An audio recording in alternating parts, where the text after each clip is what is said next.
of the interweb, and welcome back to another Outer Black stream. Today it is James and I again. Not me leaking our DMs by not putting the camera view. It's fine. Probably turn on our cameras, really, shouldn't we? Just change your IP and it'll be fine. Please don't leak my IP. I need that.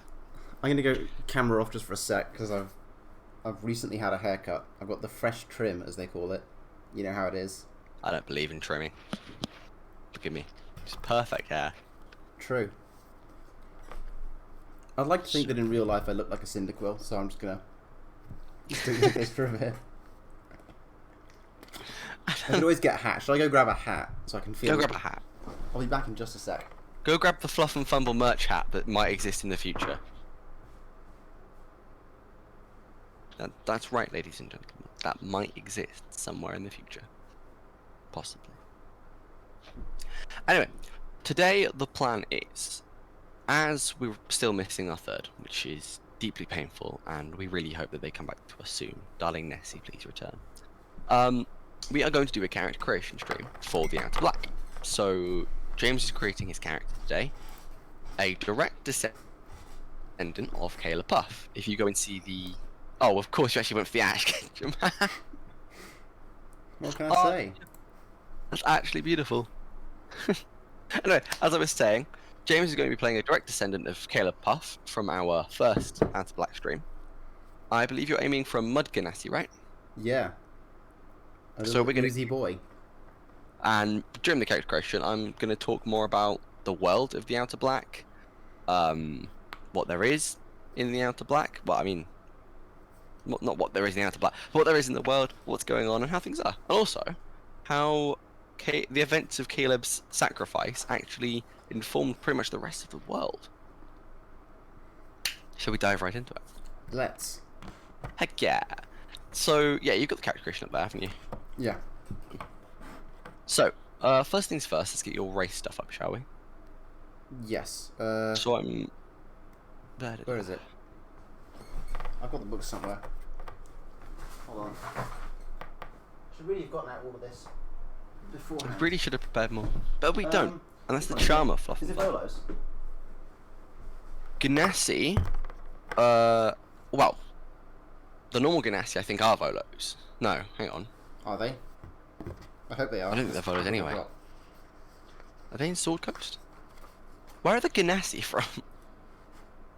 Where are the Ganassi from? Been playing D&D for several years. Character races. Ganassi are not in Volos. Didn't think so. That's unfortunate. Do you have the stats anywhere? Because I don't. I have everything. Oh, Elemental Evil Player's Companion. It's a weird mini book. Though you're not playing, because there's only 4 types of Ganassi. But you're not playing one of the 4 types, because you're playing Mud, aren't you?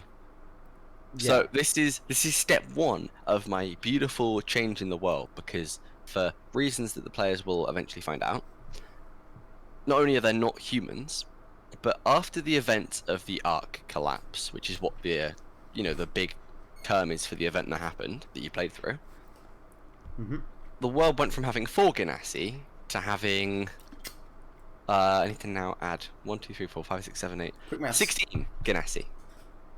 16 varying types of Ganassi. 16, that's a lot. 16. So you've got fire, water, air, earth. Yeah. Then you have the power elemental Ganassi, of which you're one of them. So there's the ice, which is air and water. There is the magma, which is earth and fire.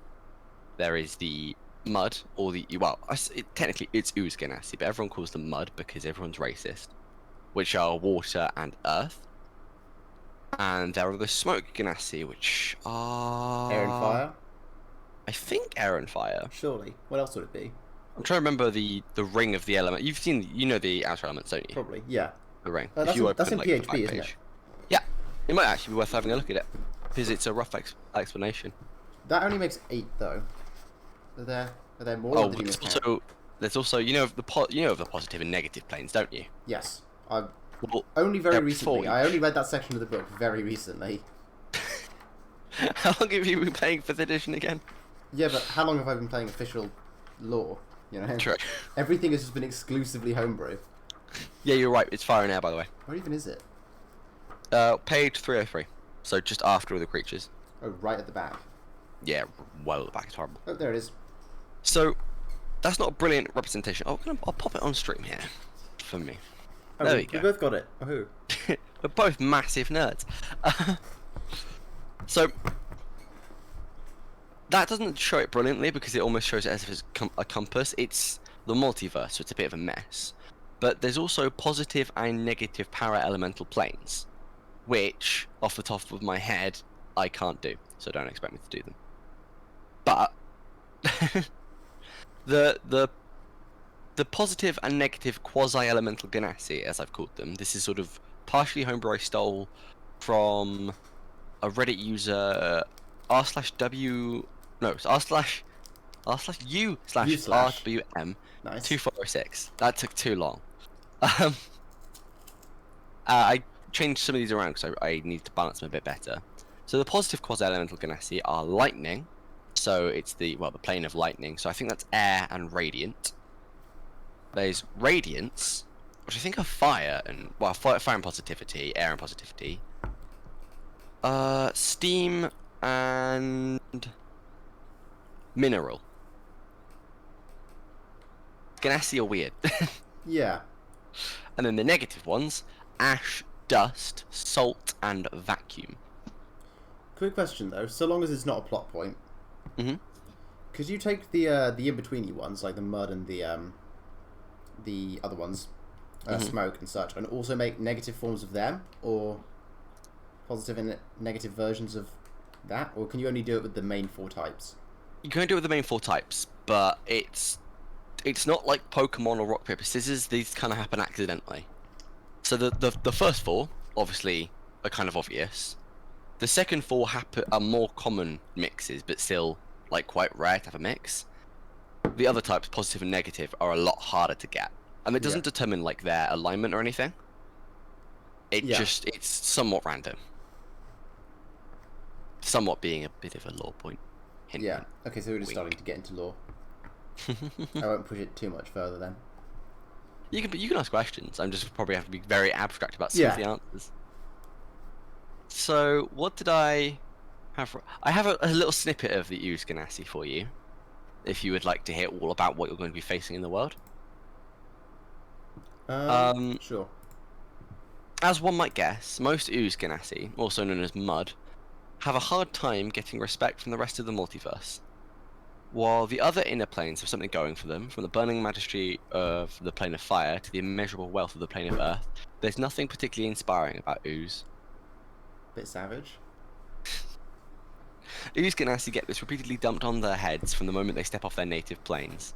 And while some develop a crushing inferiority complex, others become overconfident overachievers or live their lives trying to hold mud, ooze, muck, and so forth up as being just as worthy of respect and admiration as any other element. I wonder if that could be a character motivation for my character. Hint, hint. I wonder if I've changed these things since I found out what you were playing. Hint, hint. So, right off the bat, your strength or your wisdom increases by 1. We need stats first, before I can... We do need stats first. Would you like to roll stats? Would you like to point by stats? Or would you like to take standard array? That's rolling stats is terrifying, because rolling stats is how I ended up with Redland, but rolling stats is also dangerous. I have yet to ever see a player get straight 3s, but I want to get that one day as a player. Should I think that would be beautiful. I don't know. There are people in chat. I think it's only fair if audience participation engage the viewers. That's the pro Twitch streamer strat. Chat should decide. Do I take standard array? Do I use point by, or do I roll? I think I already know what chat's going to say, but I'm going to ask anyway. Chat. Do we make it completely random? Is that something that we did? Oh, I have a feeling I know exactly what chat will say. If they say anything, which it doesn't seem like they are. They'll be fine. Just trust chat. In the meantime, the other things that you get as an Ooze Ganassi: resistance to ice, acid damage. Ice would make sense, which in some areas would be quite good. Yeah. In our current campaign, that would be godly. Yeah, that would be seriously busted. Muddy maneuvers. You ignore difficult terrain caused by bog, marsh, swamp, or otherwise muddy terrain, and have advantage on strength athletics checks made to grappled creatures while you're both in muddy terrain.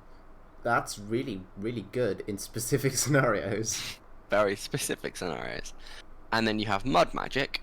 You learn acid splash as a cantrip at first level, and at third level you get ray of sickness. So, acid splash. Where's the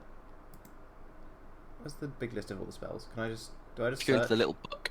Yeah, this one. And then spells. So just some of them search? don't show up. Yeah, there should be a search right at the top. Or can I just which little book? Oh, that's the journals, and then the one with this one's just got a bunch of different sub files. Where do I search? It's the one with all the sub files. Yeah. Near the bottom there is a little spells folder. First, and then. You should see them all on there. So acid splash, I get. You said. Yeah. And what was the other one? Ray of sickness. Ray of sickness. Yeah, I didn't think this would turn up. The small issue with Foundry is obviously Foundry uses all the SRD stuff. Ooh, Ray of sickness is not here apparently. Yeah.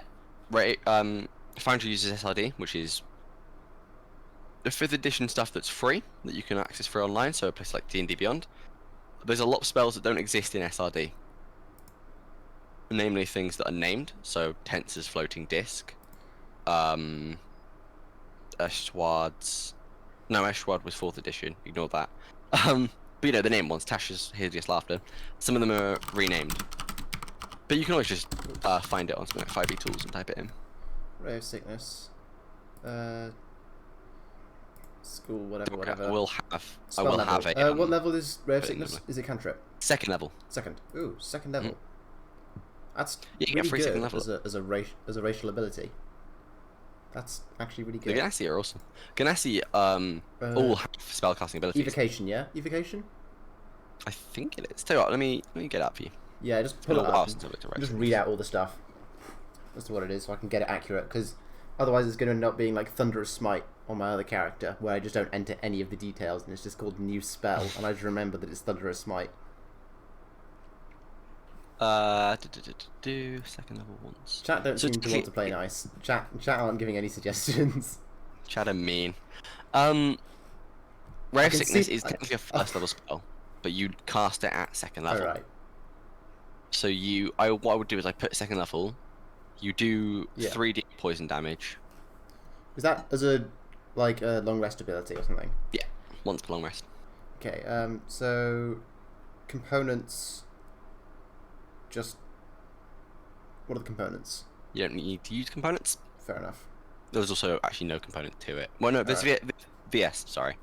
There we are. My brain went straight to material components. Yeah. You only need VNS. VNS are a little important though. Doesn't matter about preparation. And for something interesting, your casting ability, which you should be able to change somewhere in that spell list, is Constitution for both of those abilities, not Charisma. Alright, just first up, is it ranged attack, melee attack? Ranged attack, I believe. Ranged spell attack, nice. Ranged spell attack, yes. Ability modifier, you said con. Yeah, unfortunately it's gone. Same with Acid Splash, you'll have to go in. I'll add it Acid Splash for you. Attack roll bonus. Just 0. I think that'd be, should be 0, technically. Ooh. Damage formula. It's just 3d8. What type? Just Poison. poison. There we are. And on a failed 3d8, save, you must make a con saving throw. On a failed save, it's also poisoned. We can just remember that one, right? Don't worry. I'm gonna import a lot of these things and write them in very soon. Cool.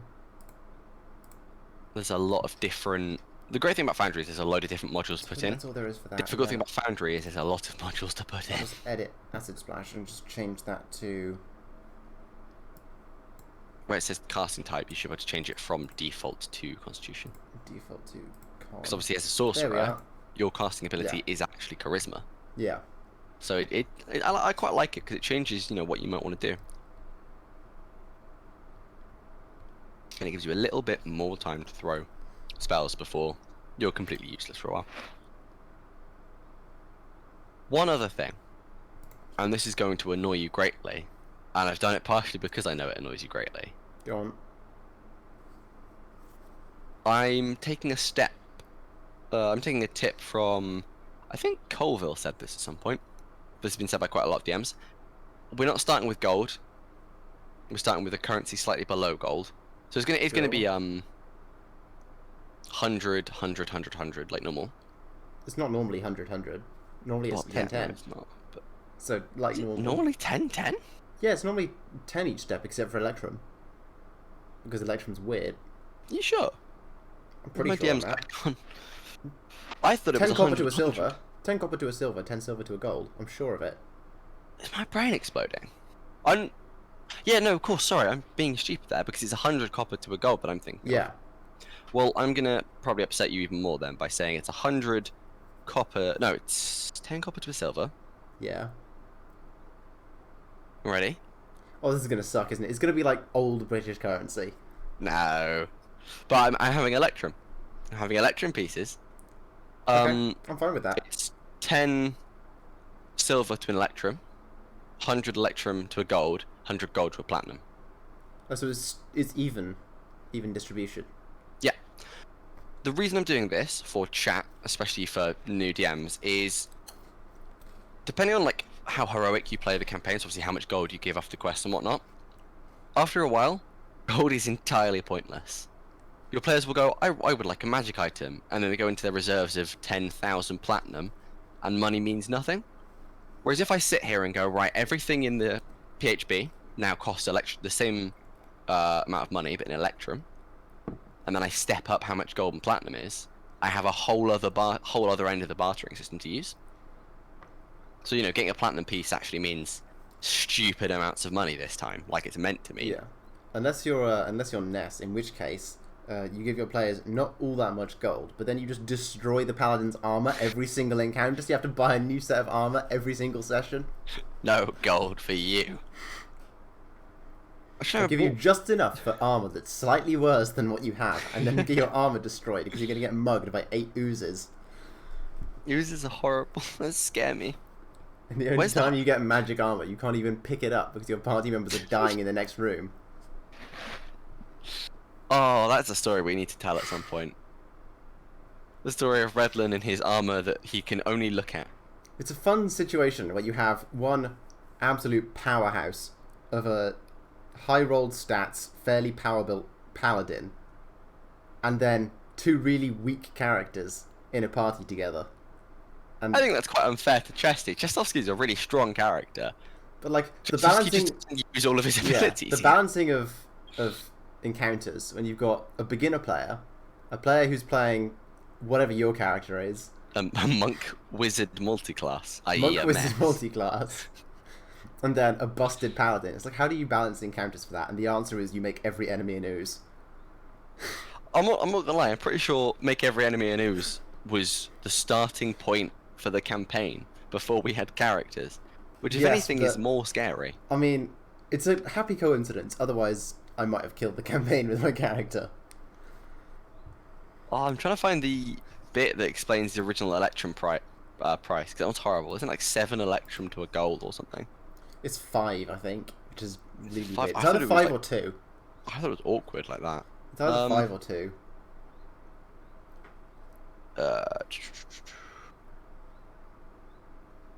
Yeah, it's 2. It's 2 in here at least. Yeah, And the PHB, which I don't like. because then it's 5 silver to an Electrum. Yeah, it's so weird. Right, To back read to through chat all again. this. Let's see if they want to participate this time. Chat, Chat we're trying to participate. decide how we're coming up with my stats. Are we going to point buy? Are we going to standard array? Or are we going to roll them? And Roll this time, them. if you don't Roll answer, them. I'm going to ban you from chat. I won't do that, don't worry. I'll chat. If you don't engage, we're banning you. Ba-da-ba-ba-da-bum. Mandatory chat engagement. If you don't Rolling is answer, the we're only gonna true way. stab you. That's fair enough. Let the gods decide. I agree. Let's go. Let's Right. go. That's good enough. 1 response. That's all we're getting. I'm going to roll them physical dice because that means I can fudge my roll. No, I'm not fudging my rolls. Head on If I up, can, budget roll. if I can open my dice box, that is. Here That's it a is.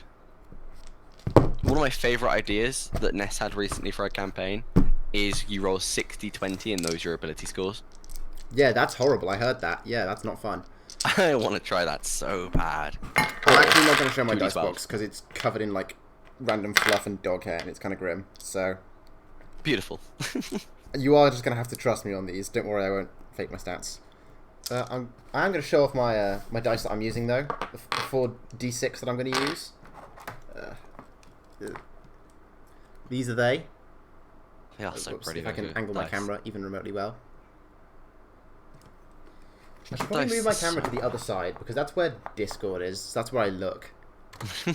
So I should probably move it around so that when I look at you, I'm looking at the camera as well. I've noticed in stream I'm actually looking a completely different way to the way I think I look. Yeah. Because it's mirrored. Should I try that now or should I try it next stream? Try it next stream. Okay. We've got the setup ready. Yeah, I'll try it on another stream. The problem with doing that is that it covers up the time and also that's where my mic is. And those are two important things. Right. Should I roll them in order or should I roll them and then assign them? Roll them and assign them. I don't like rolling in order because it's terrifying. I'll get some scrap paper. Roll in order as a paladin and instantly getting like 3 in strength is the worst thing that can happen. Right. It's just cruel. I've got some paper. Let's roll these stats. Hell 46, yeah. drop the lowest.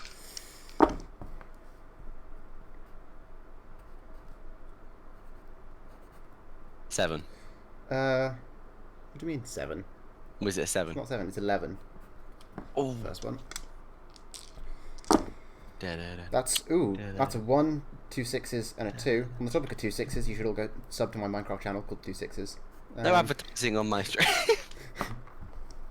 Yeah, but I advertise this on at the end of each video, so Okay, that's fair. Also, you do also 14. own the channel as well. that's true. It's not just yours. That's 2 2s, a 3, will and a be. 4. Quick maths. 2 2s. Makes 9. I couldn't do that. That's Makes 9 if you drop the lowest. For context, please don't. Someone's gonna clip it and cut it and make me look like I'm awful at maths. I really hope someone clips it. I shouldn't have said that because they probably weren't. That makes 14 again because it's 2 5s and a 4. 2 more stats to go. I'm doing all right. How even of a character is this? That's not You know, bad. like cake. That's a 15. So I've got Delicious. 2 14s, a 15, an 11, and a 9 so far. And the last stat, Is it 3? it's not a 3, unfortunately. What is it? Let me work it out first. That's 11 again. I like That's- how even of a character that is. Yeah, 2 11s, 2 14s, a 15, and a 9. So decent, but not too decent. It's similar to Redland's level of stats, where it's like nothing's crazy. It's just that I don't have really any bad stats. I've only got a 9, and I can probably do something about that. Ow, I'm being called out in chat. Ow, ow, that's my heart. I got called out so hard for my inability. Why would you do this? On the topic of that, in precisely 1 hour, I've scheduled a short to upload. So don't leave the stream to watch it. It's only like 22 seconds, so you can keep the stream up whilst you watch it. That's beautiful. That's a nice character actually. That's what, a couple +2s, 1 -1, Yeah, 9 is -1. +1s and a 0. That is good. That's really good. Yeah. 4 is +2s, isn't it? And then 15 is +2 as well? Yeah. Yeah. Yeah. So I got 3 +2s, 2 zeros, and 1 -1. That is not a bad set of scores. So that's like good but balanced, which is the kind of character I like to play. Only anyone likes to play that, except for people who really like busted characters. One of these Busted days, I am characters going to are just make fun. a busted character though. We're just gonna do a one shot where it's like everyone gets all 18s. Go. Oh god, that's gonna be a mess. I'm excited. And I'm just playing the cracked version of Redland that I made, the insane build. We should do a video on that build. We should definitely do. We need to do a couple of build videos. Build videos will be fun. That's why you should subscribe to our YouTube channel. Our YouTube channel that you can't find currently for some reason. You I can tried search to the find channel it. name and it doesn't come up. I mean, to be fair, on the mention of 60-20, we could try 60-100 for ability scores. That would be just... Well, 60, 100 and do it Nuts. as a percent. What's the point of doing that? No. Or not even as a percentage, just do it as raw stats. 60-100. 60-20 characters versus 60-100 monster. Ooh. Just see what that gets. The Well, monster with infinite that's strength, next but no hit Tuesday's points. stream sorted. That's gonna hurt. That's so gonna hurt. Right, let's have a look at Sorcerer. 'Cause I'm trying to remember what you get for Sorcerer. So I'm going to want to assign the 15 to Charisma, right? I would imagine so, seeing as that is your casting ability. Though you don't have to cast amazingly.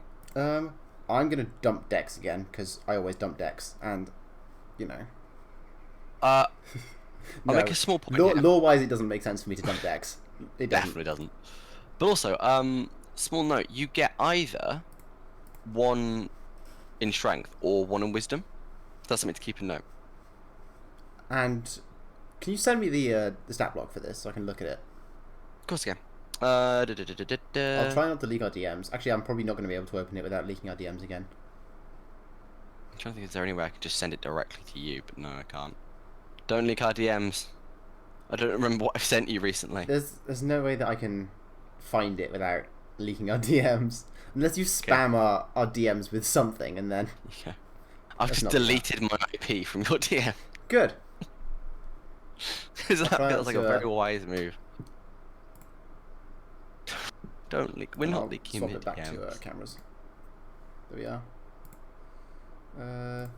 It's there, isn't it? Right. There you go. Here's the So, revised Ganassi.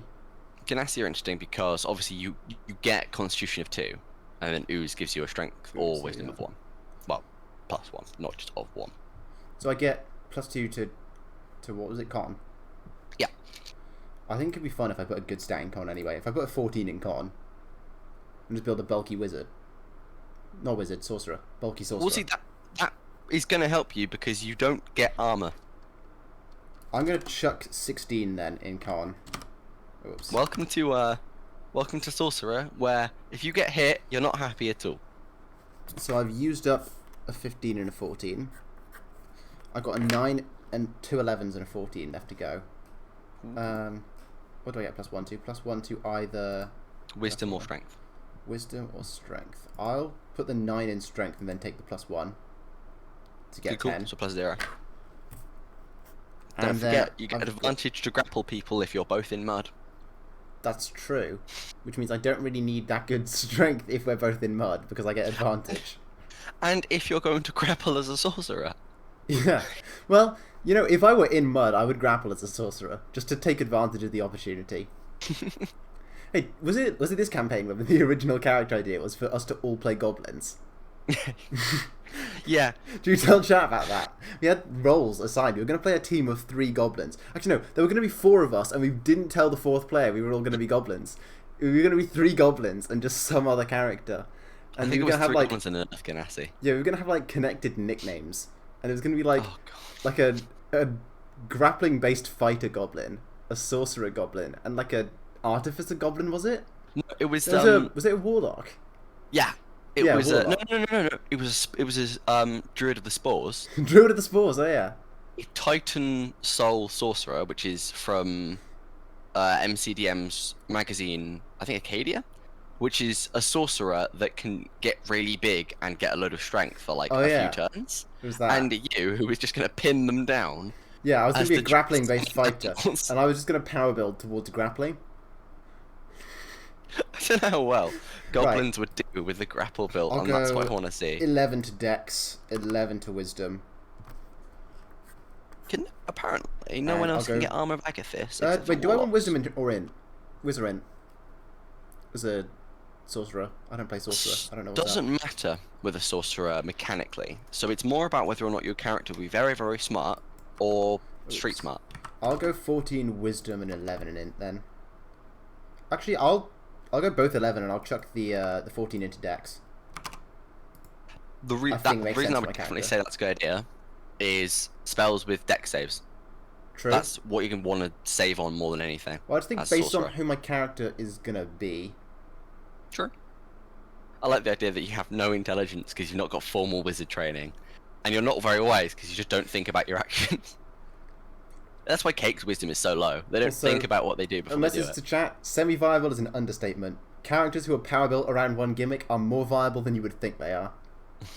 Because here's the thing: if your gimmick doesn't work, you're screwed. But if your gimmick does work, it's like if you ever played a Pokemon Showdown, and you've built a Yeah. team around some really specific gimmick.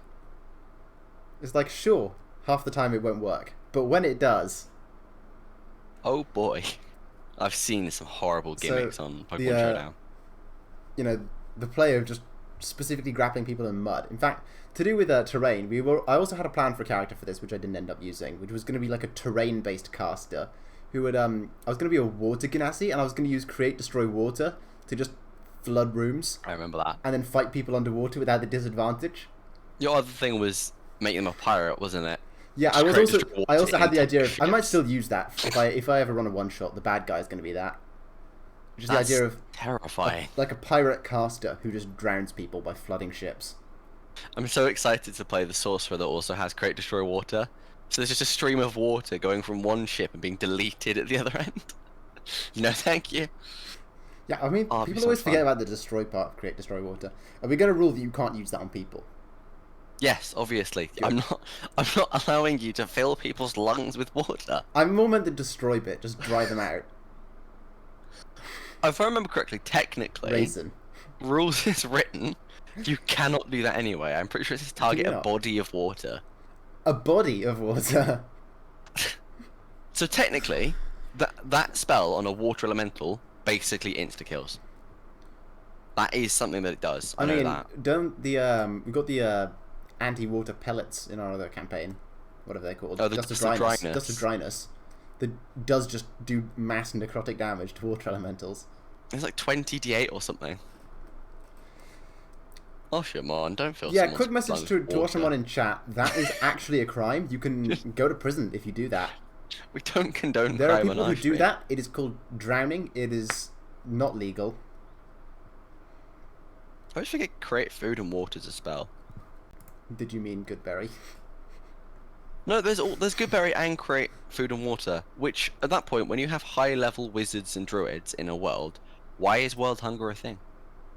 So there are poor people in like the Forgotten Realms, and it doesn't make sense for there to be poor people. Look, you say you didn't mean it like that, Washermon, but let's be real.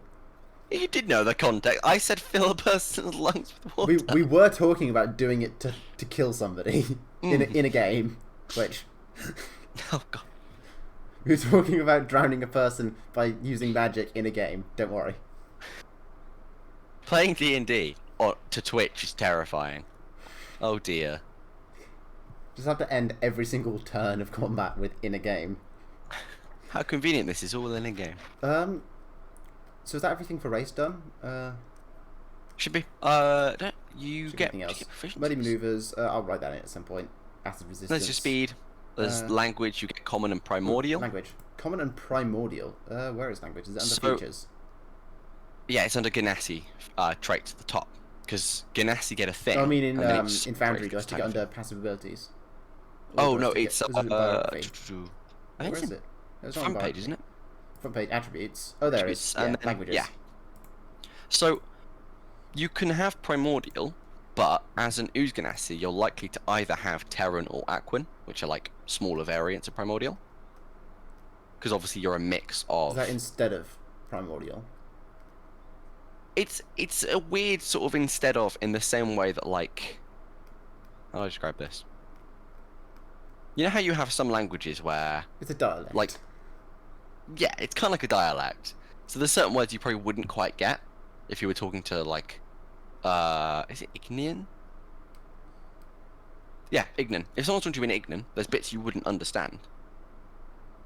All right. But like, I think it's more like the difference between North Korean and South Korean. Well, it's like There a- is a difference, isn't there? Yeah, it's like well, like most it's of like it's the same. local slang. Yeah, most of Except- the same, but you're missing a couple Yeah. words. I'll just go for base primordial, I think, because given that I'm a, what's the word you used? Para something. Para elemental. Para. Yeah. I think the idea that I would Got speak weird names. exclusively one dialect and not the other is weird. Can we go over the fact that I'm a Ooze Ganassi who's descended from an Air Ganassi? How did that happen? Well, it's about 37 years after the Ark event, right? So Puff himself was an air genasi. Never fleshed out his wife or his 2 kids. So the point is, if you have air and say water, Yeah.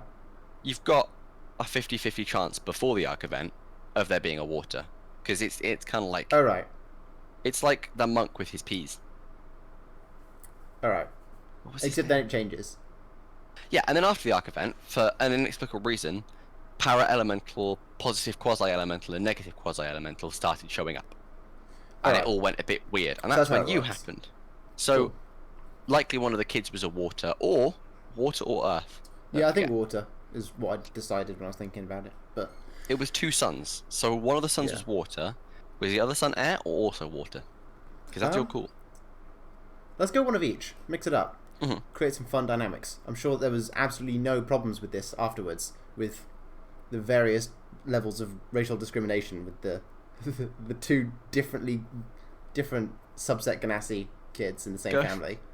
Going into Ganassi, like, doing like Ganassi discrimination is quite interesting because it's like you've got to weigh up all the sort of how close is this to this? Is that going to be Yeah, okay? I'm sure that'll make some quite interesting dynamics and backstory if you have Well, that. that was something I was going to ask. So, obviously, Caleb Puff was a hero.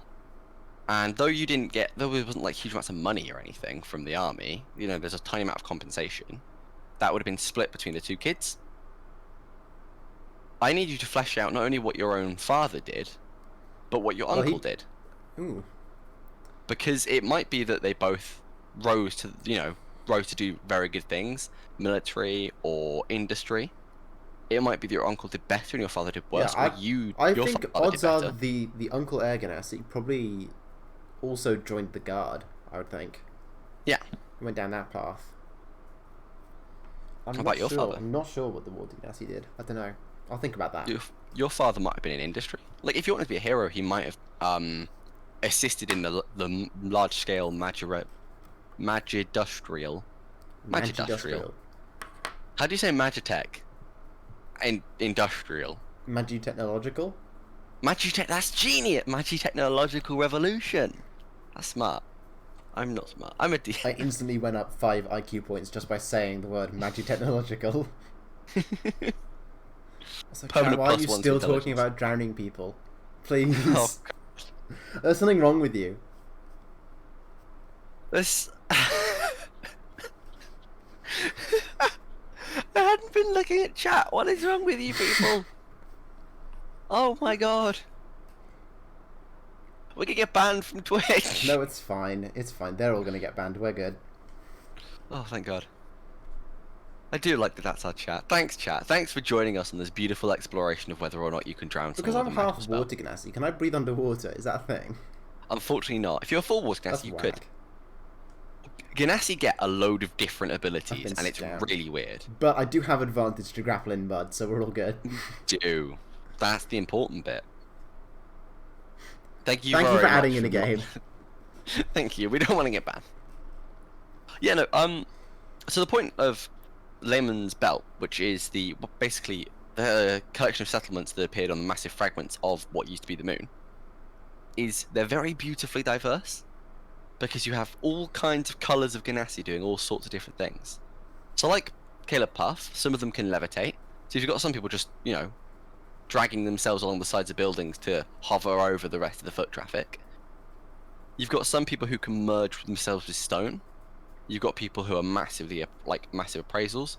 You've got some people who have very smooth features, which are sort of more similar to the magma Ganassi or the rock Ganassi. They have smoother features, almost like they've been eroded. Or you've got the Ice Ganassi who have very, very sharp features. Kind of like Jack Frost from that one kid's Christmas movie. That's how I remember it. I think that was called Jack Frost. There are lots of movies with Jack Frost. Well, I think there's a movie called Jack Frost, and I think it came from the same studio that did The Tooth Fairy. But where, was it Dwayne The Rock Johnson was the Tooth Fairy or someone like that? I don't know. Hang on, I'm looking this up. This is important to our stream. I was going to say that whilst I do this, do you want to explain some of the lore of the world? But clearly we've got more important matters to attend to. I will momentarily, but I was right. Dwayne The Rock Johnson plays the Tooth Fairy in the Fair movie the Tooth Fairy. Do we want class next? Yes, that's a good move. No, background. Background. Background next. So, you can make your own background if you want. It's totally down to you. Because I was looking at your background, looking at like the background opportunities, and I don't know if any are going to fit in for you brilliantly. Let's take a look at them, shall we? I'm annoyed there isn't just a list at the front. That annoys me, because there is for race and class, but for background you actually have to look through It's why I use 5e tools for backgrounds these days. I'm using the physical book like a true nerd.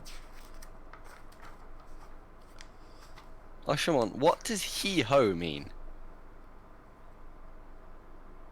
I'm scared to ask, but I need to know.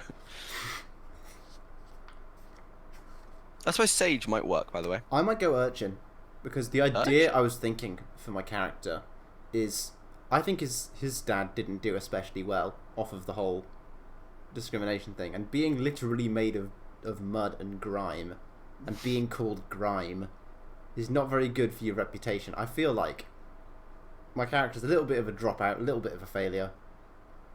Aww. I feel like he lives in a more urban setting and is potentially a criminal, but not criminal in the sense of wants to be a career criminal, but in the sense of just accidentally. just doesn't feel they can do much else. I don't know. I feel like the situation he's in is he feels like everything is so stacked against him that he could try to do something else, but he's just decided in advance, without trying, that would be pointless, and so he's just resigned himself to petty theft and muggings. So to be fair, for Urchin, it says obviously you grew up on the streets alone, orphaned and poor. You don't have to be orphaned. Yeah. And what I would recommend is still having like connection to your family. Yeah. Well, I do. Most likely you I would also live. have that. You would live in Caleb's Rest. You probably have like okay housing. The main problem is probably opportunity for you guys. Well, it's almost more of a mindset thing. Part of it's the opportunity, and part of it's the mindset thing. Of just he's decided. You were born in mud, you'll die in mud. Basically. But then obviously a lot of it is also the opportunities thing and the societal outlook. I did not know how good the Urchin feature was. You get some cool That's stuff. insane. You actually get some cool. You can travel between any two locations in the city twice as fast as your speed would normally allow. That's only insanely when good. you're not in combat. I would probably change that slightly. Okay, if you're going to change that, I will just say that technically then that would mean that during combat you have double movement speed if you're in a city, because two locations would be any two tiles but located within a city. I wouldn't do it to that extent, Because you but need I'd to do be it something careful. like if you were on like a chase or something, you would know the shortcuts that would help you guys get away.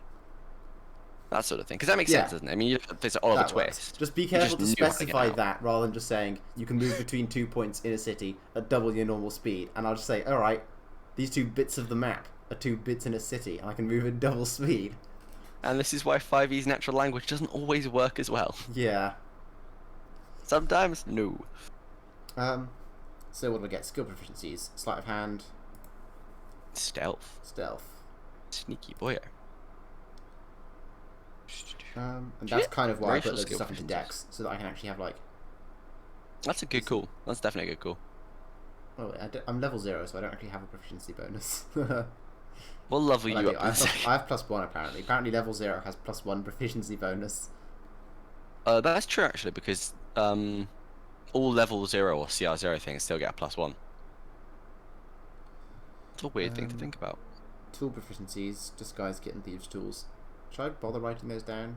Do people use those? I would actually definitely use both.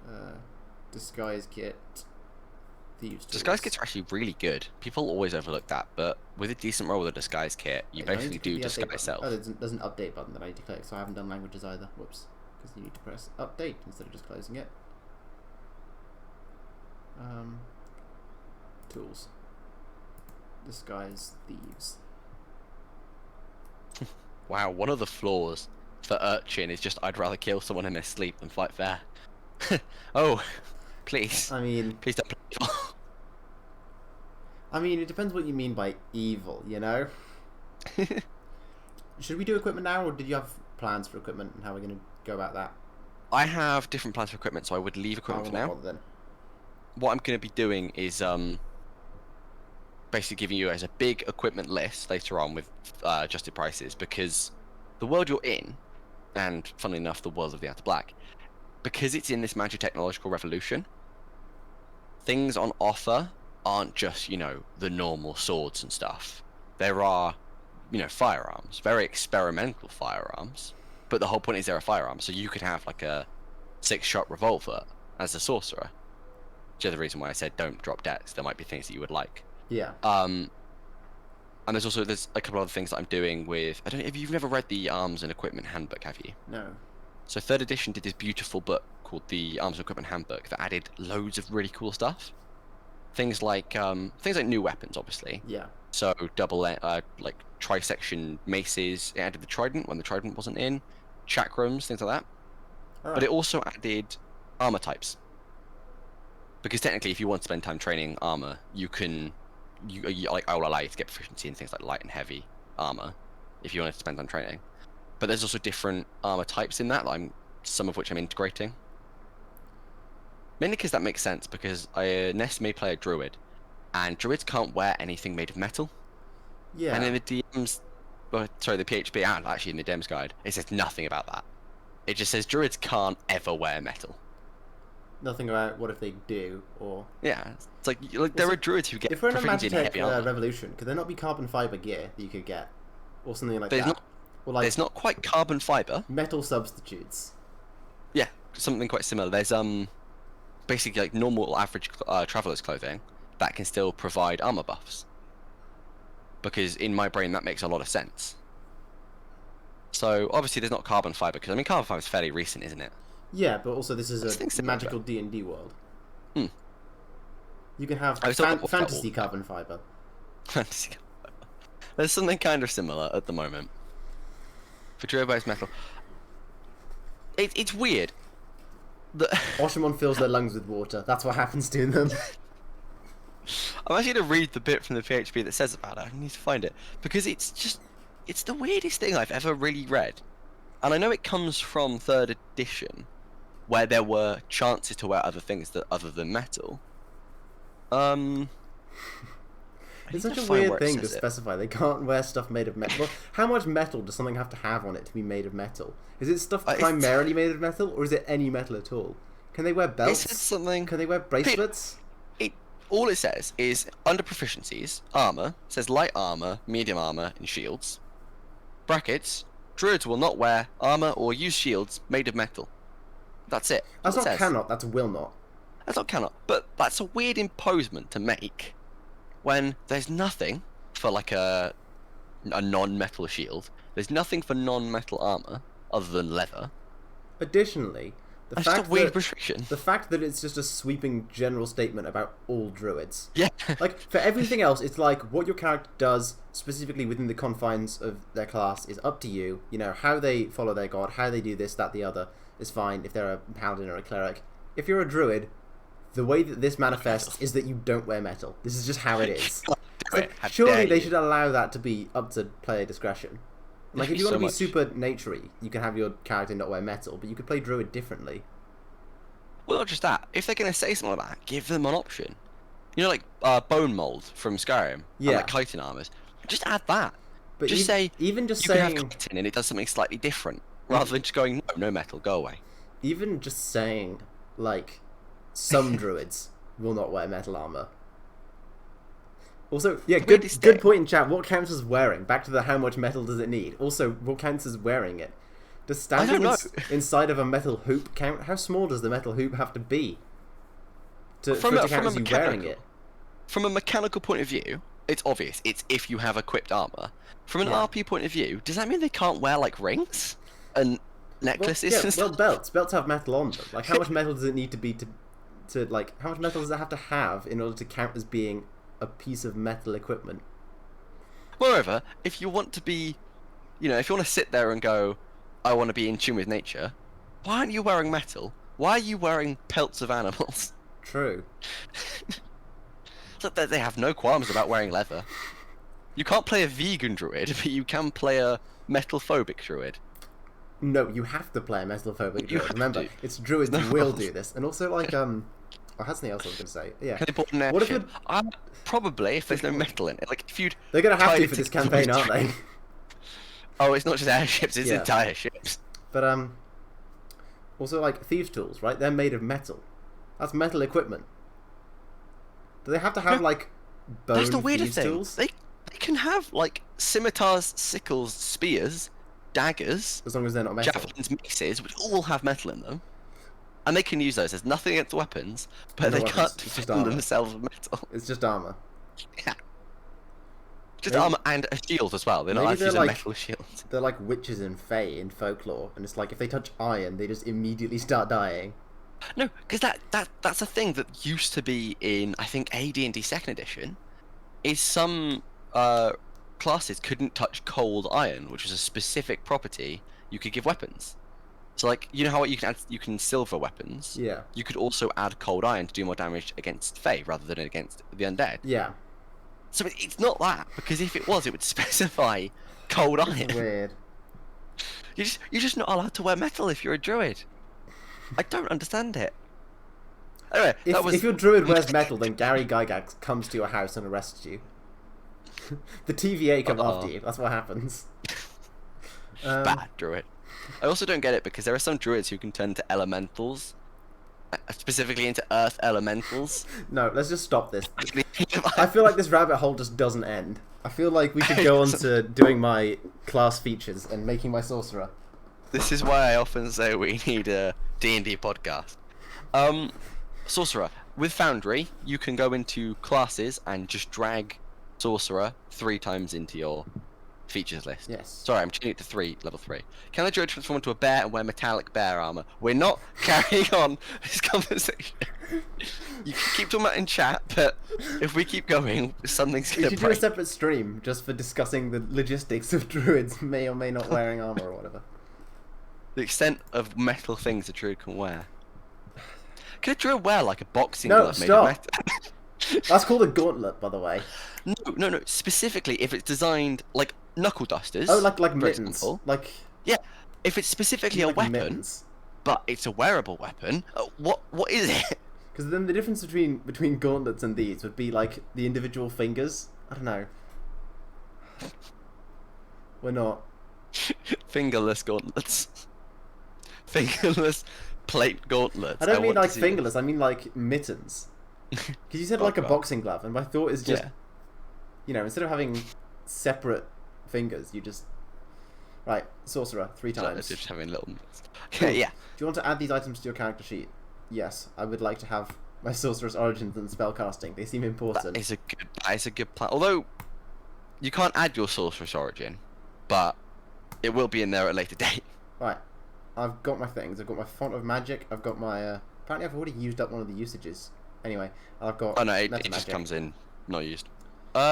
Do you Okay. understand? Because this is your first time playing a sorcerer, isn't it? Yes, my first time ever playing a sorcerer. Look at me. So I should give you some ideas about sorcerer. So, sorcerer's a charisma caster, as you know. Yep. Sorcerers are really like actually they're quite good for the way you play Yeah. casters. Not my 'cause you first don't time like playing a do charisma you? caster. I think I exclusively play charisma casters because I've played Bard, Warlock, and Paladin as my last 3 characters. You've played a wizard at Aren't- some point. Yeah, but aren't those So you've done an aren't caster. those all charisma casters? My last 3 characters. Yeah, they are. And also more importantly, I don't think any of them are prepare casters, which is why That's just my experience of 5e at this point. sorcerer's good because they're not prepare casters, meaning you That's can such just a cast bad mechanic. Spell what preparation. prepare. Yeah. Spell preparation is an awesome mechanic for a wizard and for no one else. Oh, no, but I because hate it as wizards a are cool. mechanic. It's unnecessarily complicated. Like I know it's not kinda that makes sense. complicated, but like it's just unnecessary effort. It's like you have your spell list, but then you don't get the spells on your spell list. And it's like, what's the point?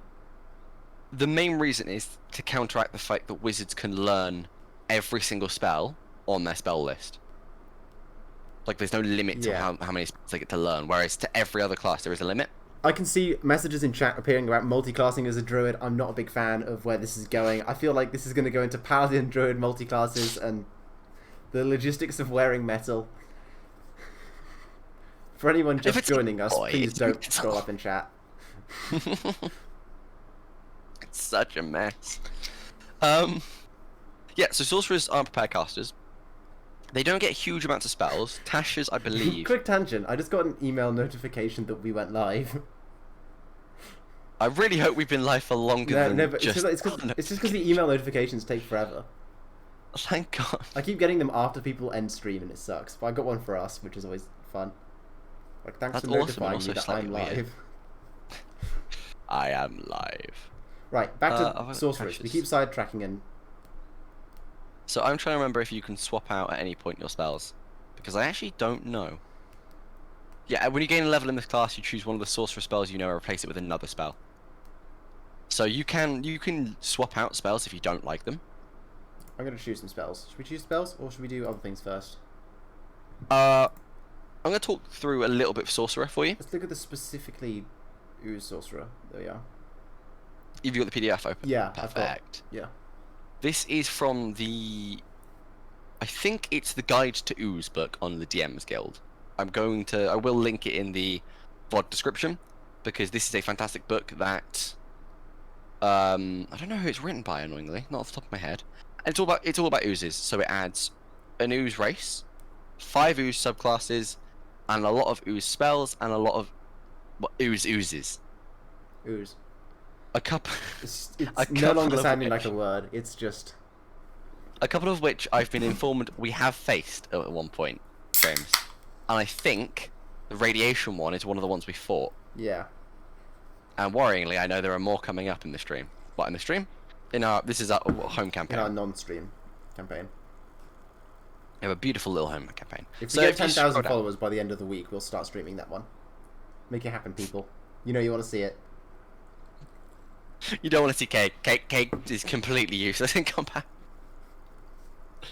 Oh, Cake is a beautiful little character, but they are absolutely worthless when it comes to doing anything. Yeah. I mean... I hate to say it. I'm kind of waiting until we find like the River Styx or something, so I can dunk Become my head in it. invincible. That's not what the Styx does. The Styx removes all of your memory in D&D. No. Oh, in D&D. I thought you meant in mythology. In mythology, that's a different river that removes your memory. And I can't remember which one it is, because I've not been into that in a while. Yeah, no, in D&D it completely removes your memory, and I'm tempted to ask Ness if I can remove my memory and then just go into Wizard full. Because 4 levels in Monk and 2 levels in Wizard, at 6th level, Not as good as you'd like, think that's it a would be. problem. Because Monks are squidgy. We're not 2nd Wizards level yet, are are we? I squidgier. thought we were at 5th. Are we at 6th? We're at 6th, yeah, we're at 6th. Are we? Yeah, because you've got your 2nd level in Fighter. Oh, we just did it, didn't we? We just Yeah, leveled we up literally was since very, the last very session. recently. Yeah. I'm again playing a homebrew stuff. I can't not play homebrew these days. So scroll down a little bit to your Sorceress Origin. I don't remember which one it is. Not the Slime Lord, is it? It's the Slime Sorcery. Yeah. Slime Sorceress is cool. So, So we're saying for this, you're a sorcerer because you have innate magic in your family, and it's presenting as ooze because you're an ooze ganassi, right? Or is there some underlying thing you'd like to have in it? So. Yeah, I think that's the basis. Because Caleb had some innate magic. Yeah. I imagine would it skip your father, or do you want your father to be some sort of magical? Like, he could be lesser magic, and obviously you've got a higher Yeah, I propensity. feel like the idea is that it's not out of nowhere, but it's very suddenly taken a bit of a spike. It's gone from there's a bit of magic and you can use cantrips to a full-blown sorcerer. There's a bit of magic in everyone. In the Outer Black, there's cantrips for everyone. Then people like Caleb, who are actual heroes, 1st level spells is what they get, and you're turning around and going, 3rd level spell goes zoom. I mean, I'm mainly doing that because balance in D&D is really hard when you come to the world of, hey, everyone can cast up to 4th level spells, and then it's, well, why aren't they all doing things like create food for everyone? Yeah, it kind of doesn't work with lore reasons. It's like, why is there drought when people can just cast create water? It's one of my favourite things is Because that's the only use of create water. with the Mighty Nine in crit roll, they have 3 like 9th level wizards. 20th level wizards who can obviously do 9th level spells as NPCs. Alright. And then when the big bad comes, they all go, nah, I don't want to help. Well, it's always the problem with doing sequels in any world. Well, it's the other issue is it's the Gandalf problem, isn't it? Yeah. Where you've either go, well, Gandalf can just do everything, and Gandalf can just solve every problem, or you just put really arbitrary, like, caps on what your NPC can do. Well, I guess it kind of works with Gandalf, just on the basis that they kind of had to stealth it because Sauron's busted. Yeah. But also, like, Gandalf, you know, comes screwed back up a from the Balrog. dead and kills a Balrog. He screwed up a Balrog. Can't just go and can summon eagles to fly you places. Technically, but can't technically go he right can't. next If to you there. if you want to get into the Lord of the Rings lore, I'm willing to go there. But that's not what this stream is about. Technically, he's an Istari. I know he's in these this things. story. I know he technically walks between both realms. I do understand that bit, and I don't want to go further because I've not read the Silmarillion and my brain isn't ready to die. Oh god, I love Tolkien, but he doesn't stop writing, does he? No, he really doesn't. Ow, that was pain. Yeah, back to sorcerers. So Sorcerers. sorcerers are awesome. You get your subclass at first level, which in my opinion every class should do. But again, that's something for the D&D podcast. Because paladins getting their oath at third level is weird. Well, that's for the D&D podcast, but droids wearing metal isn't. Druids wearing metal will go in the D&D podcast at some point. We'll have to dedicate a full episode to it. That and drowning people. How about we do a podcast titled "Creative Spells to Kill People"? We have to all come to the table with like 4 or 5 spells and creative uses for them. I mean, any That's spell fair. can kill someone if you try really hard. Exactly, but not using things that disintegrate, using things like Goodberry. Yeah. By the way, the answer is if you can cast enough Goodberries, Yeah. you could probably nourish someone to the point of overnourishment. Or you could crush them through weight. Oh my god, you could. Right. Unseen Finally, Servant and back to building the the sorcerer. It's been like 10 minutes since we've done any like edits to the character sheet, just so we've been going off on tangents. Right. Welcome back to Fluff and Vumble, the only stream where the most of content is tangents. That was in English. Yeah, what a great sentence. Great way to start. So, sorcerers at second level get a thing called Font of Magic, which is really cool. So you get sorcery points Yes. over time. Sorcery points can be exchanged for spells. So I think it's first level spell slot Yeah, I've got is the table here. It's 2, my 3, character 4. sheet. Yeah. So you get way more. You get sorcery points. You end up with 20 at 20th level. So it's really good. And in the middle of combat, you can go, I need this spell slot. You just convert them. You can also convert back from spell slots to sorcery points because at third level, which obviously we're starting at, you get meta magic. Meta magic Yes. it used to be a feat in 3.5 for anyone who plays historically, where you could change how you cast a spell. How many meta magic do you know? Do you know 2? There seem to be a lot of them here. You learn 2 at the beginning, so you have to pick 2 from that list, unfortunately. Alright, that's sad. Your careful spell, so you can allow people of your choosing to succeed on anything that requires a saving throw. So let's say if you threw a fireball, you could say everyone succeeds and they're saves. You know, that you want to, not everyone except Zug. Distance spell, you can, I believe you double the range. Empowered spell is... You can re-roll a number of damage die equal to your charisma modifier. So if you've done a big spell and you've come up with exclusively 1s and 2s, you can re-roll like most of the 1s and 2s if you fancy it. Extended spell, That'd be anything with a powerful. duration of a minute or longer you extend. Huh? That could be seriously powerful. Oh yeah, Empowered spell is one of the best. Heightened spell, when you cast a spell that forces a creature to make a saving throw to resist efforts, you spend 3 sorcery points to give one target disadvantage. So if you're doing things like enchantment spells, especially, is amazing for that, because you can just say you now have disadvantage on this saving throw. Yeah.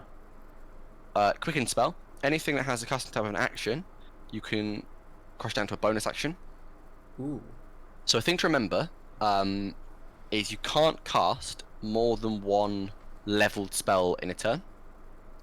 So if you quickened a spell, if you quickened say a 3rd level spell to a bonus action, you had your action left, you cannot cast anything but a cantrip in that action.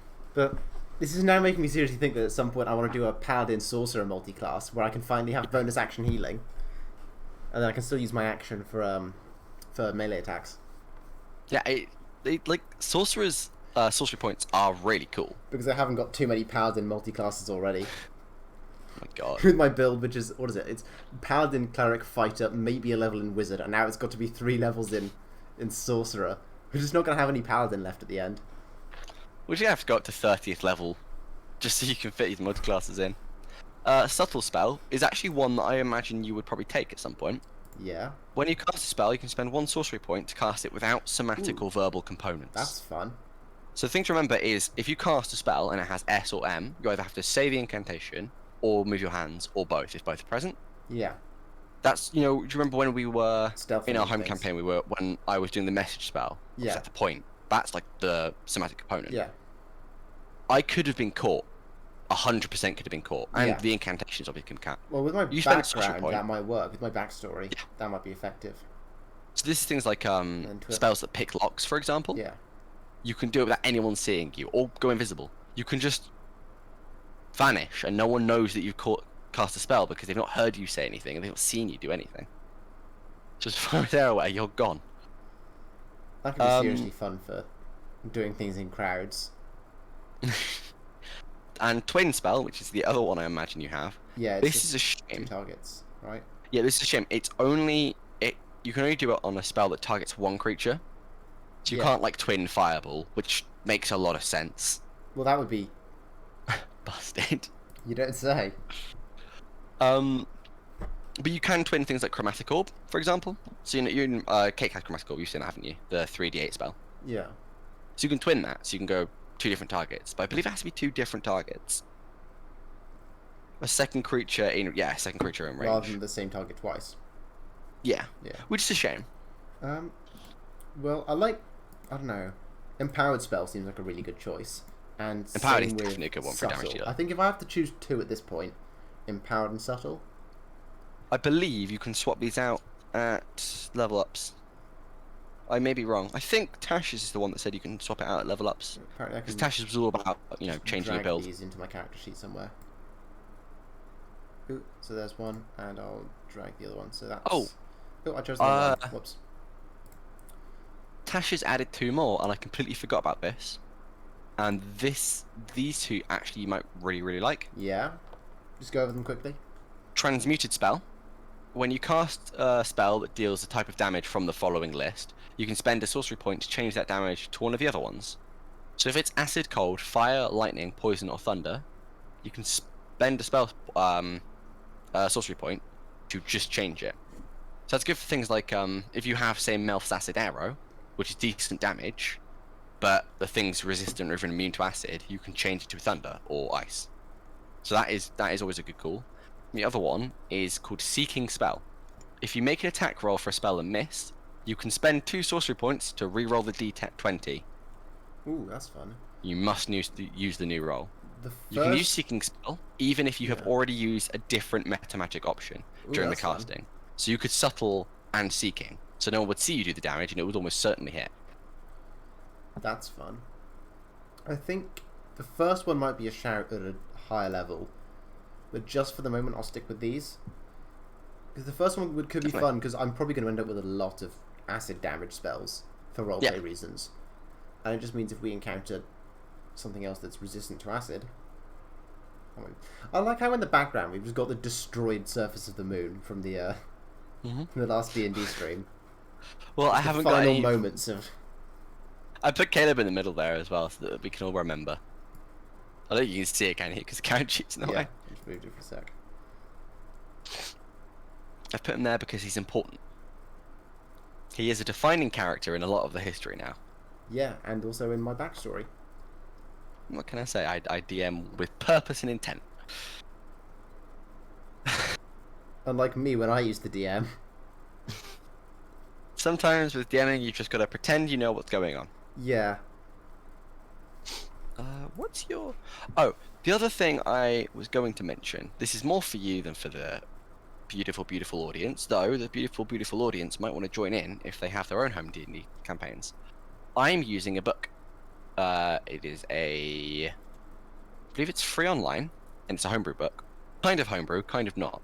It's called the Almost Complete Tome of Everything. Almost Complete Tome of Spells? I don't know. I need to find it. Oh lord, there's so much. I will get back to you guys. Again, I'll put it in the description at some point. It's not the Incomplete Tome of Spells, but it's basically a very, very big book of spells where the author has taken spells from first edition, AD&D, AD&D 2E, 2nd edition, 3rd edition, 3.5, 4th edition, and brought them up to 5th edition. Not all of them, but quite a lot of them. That is a player option for you guys.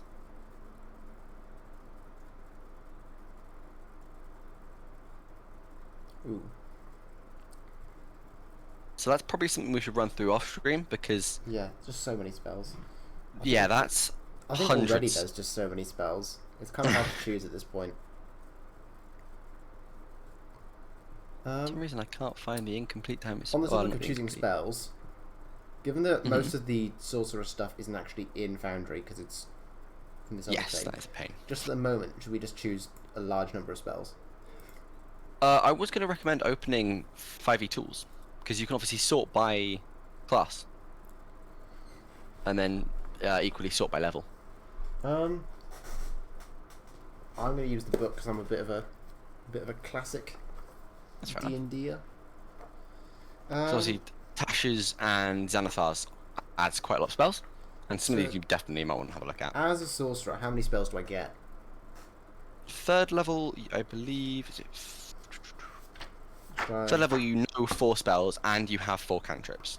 Okay, and that's in addition to my my racial ability stuff. Cool. Those are once a day racials, I think. Well, no, the cantrip is just a I'll cantrip. put the spell list on Foundry. Here we go. By the way, it's the Not Really Complete Time of Spells Ultimate Edition, converted and compiled by Phelan. So, shout out to Phelan because this is an amazing book. Well, yeah, which is I don't have time to read out the list of books that this person's drawn from, but it's insane. Oh yeah, sorry, it's not just D&D books. It's also from Pathfinder, because obviously all of Pathfinder is available free online. So there's a lot of spells from Pathfinder. There's a lot of spells from the third-party D&D stuff, and a lot of stuff from the first D&D stuff. So there's quite. Oh dear. I'm going to take all of the spells that I made fun of you for not taking. Oh, I mean, you're taking sleep. Do you get sleep? I don't know if sorcerers get sleep. Oh no, they do. Yeah, I'm taking sleep. Oh then. dear. I'm going to take mending first up. Underrated spell. Mending is 100% an amazing spell to take in this campaign, because I don't think this has been mentioned yet, but the Outer Black is, whilst the first few levels will be focused fairly inwardly on the city and the dynamics, there are things available such as Magitech mechs, which is an interesting phrase, and ships. Magimechs, if you will. Magimech. Magimech is a cool name. I think I gave them a really weird name in my notes somewhere, which I have to dig out later. But there are beautiful, beautiful mechs powered by magic, crystallized magic, which is again something post-arc, interestingly. Do you remember the portals I described to you in the first episode? So, for about 3 or 4 weeks after the arc event, there were still the portals coming through with massive shards of what turned out to be the arc. Bits where the arc had been attacked and just flung off into space. And obviously bits after the big 6-fingered hand just snapped the entire vessel in half. Yeah. But also, after that event, those portals kept opening up, just all across Lehman's Belt, and instead would come through tiny little asteroids, and well, in some cases, absolutely colossal asteroids, with a kind of pinkish purple crystal formed on it, which was ultimately named Athenium, and turns out to be an incredibly powerful resource that is, the scholars think, is somewhat magical. It can be used, well, can't really be used solidly, but in liquid form, it is a fantastic fuel. And when alloyed with electrum, it becomes like quite a strong and very conductive metal. So that's part of the reason that what did you call it earlier? The Magitechnological Revolution. There we go. The Magitechnological Revolution happened. Is thanks to the discovery of all of this. So that's actually what powers a lot of things. So the guns in the game, the kind of vehicles, because it's not far enough to have like full cars and things. It's only 37 years, but it's enough to have examples of automobiles, just not Lamborghini. Well, actually, to be fair, one of the things is basically a hover bike. It's really hard taking sort of the British Industrial Revolution, which happened across about 150 years, then comparing it to something like the Chinese Industrial Revolution, which was only about 40 years. Yeah. And looking at the developments, and then going, what if instead of using coal, they used magic? Because turns out, rather than it being like a sort of gentle little, oh, it's a little bit different, just goes like that. Completely different world. Yeah. Interesting revelation I had the other day. Because people can cast cantrips, the lighter has never been invented in the Outer Black. Because you don't need it. You wouldn't need it, yeah. You can conjure a tiny flame as a cantrip. I don't believe you can in the PHP, but that's one of the things that prestidigitation used to be able to, and still is able to do. Prestidigitation, I think I might take it, because it's... Always take prestidigitation. Potentially a very useful spell. That's the other thing. Most cleaning products have never been invented. Have you ever read through all the things prestidigitation can do? Probably at some point. It can do basically any of the 5 senses, yeah? Yeah, it's actually quite impressive. Prestidigitation can still light things. Oh, can it? Good, Candles, good. Torches, or small campfires, still. There you go, yeah. So no one ever... I always treat that as more you put it on your finger and then put it down, because it just sounds cooler. I mean, you can flavour however you want, surely. Flavouring is so much fun. Yeah, you can create instantaneous, harmless sensory effects. You can... Yeah, you're right. Light instant enough candle. Oh, can you imagine being surely I have prestidigitation? I have to take minor illusion, right? Surely. Yeah, I have to. I mean, it would make sense as an urchin, 'cause, I mean... Surely minor illusion. Tiny illusion of the thing you want to steal next to the thing you're going to steal. Steal the thing. The and then minor walk illusion away. and prestidigitation combo. It's scamming It's people. quite good. And then the question is then, poison spray or message or mage hand. How much damage does poison spray even do? 2d6. 1d12. I was close. But not quite. I was really close. That's how much does acid splash do? Acid splash Do you is know only prestidigitation can 1d6. flavour up to 1 cubic foot of non-living material? Yeah, I think. Which, Yeah. if you have create food and water, which is like flavourless food, and then prestidigitation, you can become like a 5-star chef. Because you create food just from your fingertips, and then you flavour it however you want. Prestidigitation is like Poison spray is kind of just busted. acid splash, but better. Except Except for range. The only disadvantage is range. does acid splash? Because poison spray applies poison, right? Or does it not? Does it not don't think it apply does. poisoned? Does acid splash apply anything? I thought acid splash did. Maybe it does. Doesn't seem I could to. be wrong though. Doesn't seem to. That is true. That is a big shame. Or you can target 2 creatures if they're close to each other with acid splash. In fairness, That makes sense. but I'm not going to take both of them because they're too similar. I wouldn't end up using one. So That's I a will take. good thing for us. It's either mage hand or message. Both of which are very useful. I mean, message is one of those ones where you're like, how often could you possibly use that? But now in our home campaign, we use it all the time. It's indispensable for Message group is one of planning. those things that people forget how good it It's is. one of the classic things where, it depends how you run the game. Because if you run it in the sense of you can't discuss tactics because you wouldn't be able to hear each other, message is like, actually, no, we can. Yeah. But if you don't run the game like that, then message is just useless. I do kind of run Yeah. it like that. I think it's But- best to run it like that. The other thing I would suggest is if you're an urchin, are you working with, say, a sibling or a friend? Or are you working alone? Because I was if in your imagining story, working alone. if in your story you had a friend or a sibling that would help you, you take message. If you Yeah. work alone, you take mage hand. Because mage hand allows you to take things out of people's mage pockets. hand. Mage hand lets you do a lot Yeah. more I mean, on it's your just own. basic telekinesis. And then I get 4 first level spells, or 4 first and second. I think it's first and second. I believe you have second. Can I just choose Yeah. as many Wait. of either as I want? Yeah. Chromatic orb, surely. It's Chromatic Orb is a classic for sorcerers. Where is it? Is it not? I don't think it's in here. Yeah, no, fortunately I don't believe it is. Don't worry. If you write down Chromatic Orb and just don't put the details in, Yeah. because I'm going to that's what I'm import all of the rest of the PHP spells and a lot of the extra spells. doing. Yeah. So we've got chromatic orb as first level. As a heads up, other variants of prestidigitation, which I will write in for you from my not really complete tome of spells, because there used to be a lot more prestidigitation could do. Now you can cause the page of a book to appear blank for an hour. Ooh, that's fun. You can cause a glowing green arrow to appear. It will point in a cardinal direction of your choice for 1 round. So you always know where north is. Or east. Or east. I don't know who needs east because there's a sun, but... What if you can't see the sun? What if you're in space? Wait, how does that work in space? What if I get it to point north in space? Does it just point towards the planet? I don't know. What if the planet's not magnetic? Does it point to anything? I don't think this spell was designed for space. D&D wasn't designed for space. It wasn't designed for multi-planetary. Spelljammer stopped in 2nd edition, and there's a reason for that. What if you make it point up? How does that work? Well, gravity does work in a weird way, but I'll explain it. You can cause one creature you touch to become sterile for an hour.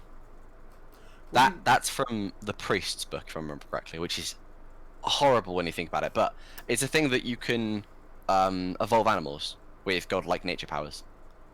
Pretty cool. I'll send you the spells later. Yeah, I'm assuming by sterile you don't mean clean of all bacteria. Actually, yes, that's part of what it means. There is another meaning, obviously. Yeah. You can count the number of objects of one type there Why are that are no smaller. Why would you use that? Don't know. You can count the number of objects of one type that are no smaller than a grain of rice size that are within a single pile or container, or that are in a 5-yard square. That is a reference to Dracula. Yeah, I was about to say that would be really busted for a vampire build. Genuinely, that's where that comes from. I think it's the Book of Evil from the 3.5. It's so powerful if you're building a vampire and then you just remove one of the weaknesses entirely. Genuinely, though, I think that's what it is. 'Cause in the Book of Evil, you could have PCs be vampires, and there's also, I think, Grim Hollow, which is a really, really cool third party thing, allows for transformation into a vampire. That's one of your weaknesses. This is a way of getting around it. I think this is what it was designed for. Yeah. It's getting rid of your weakness.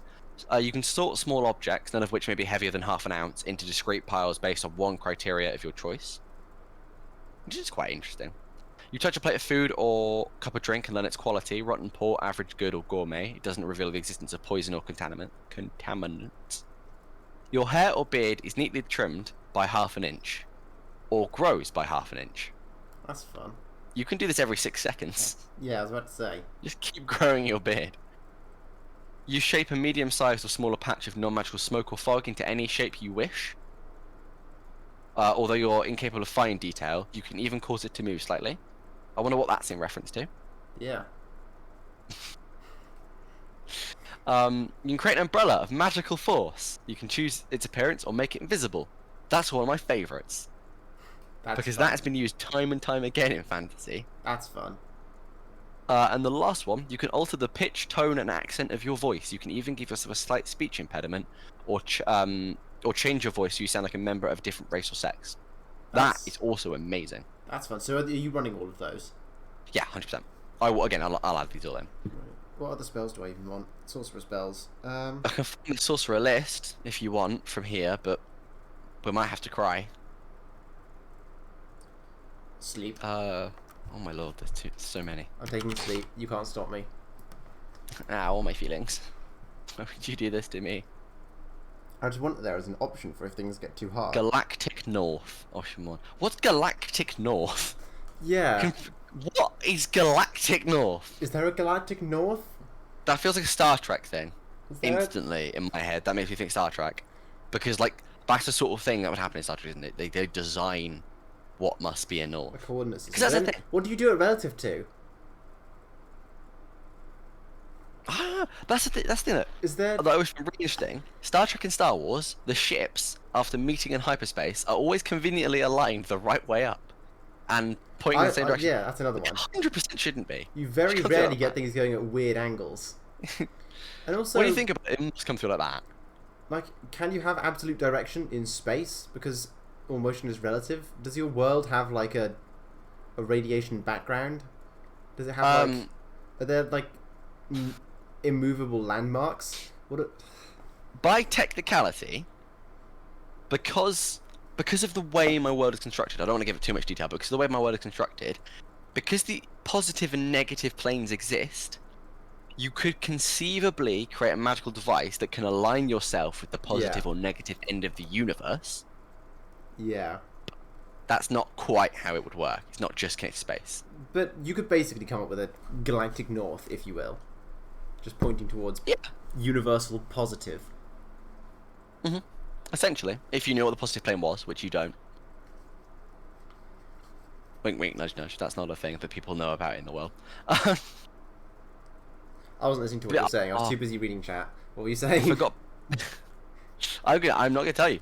It was slightly messed up. I'll just have to watch the VOD. This is the most important thing. I forgot this exists. Second level spell called Bigby's Dexterous Digits. I don't remember what book this is from. I think it's from the old Wizard spellbook in 2nd edition. You make tiny hands. They have an AC of 15 and 5 hit points. Stop. You can... Huh? Stop. I'm not reading about... You have options. Fantastic Fencers. The hands are created holding a long rapier-like blade made of force. They attack using your spell attack modifier and can attack 2 different targets at once. There's a blade in each hand. They do 1d8 damage. Feeling Fingers. They basically function like an unseen servant, but with a perception of +6 and advantage on perception checks. So it's a trap detector. Pugnacious Pugilists. That's a hard sentence to say. They're clenched and covered with bandages as though they belong to a boxer. They attack using your spell attack modifier and do 1d8 bludgeoning damage. They can do non-lethal 1d8 bludgeoning damage. That's so much. Silencing Hands. Their hands fly towards a target you choose within range and that you can see. Make a ranged spell attack to hit. On a success, the hands clamp themselves over the target's mouth. They cannot be pulled away, and as long as they remain, the target cannot speak and is at disadvantage to all range attack. So, you got a wizard. They can't do anything that requires a verbal component because you're just stopping them from speaking. That's so powerful. Finally, Strangling Grip. The hands fly towards a small or medium-sized target you choose within range. On a hit, it does 2d4 bludgeoning damage, and the target is grappled.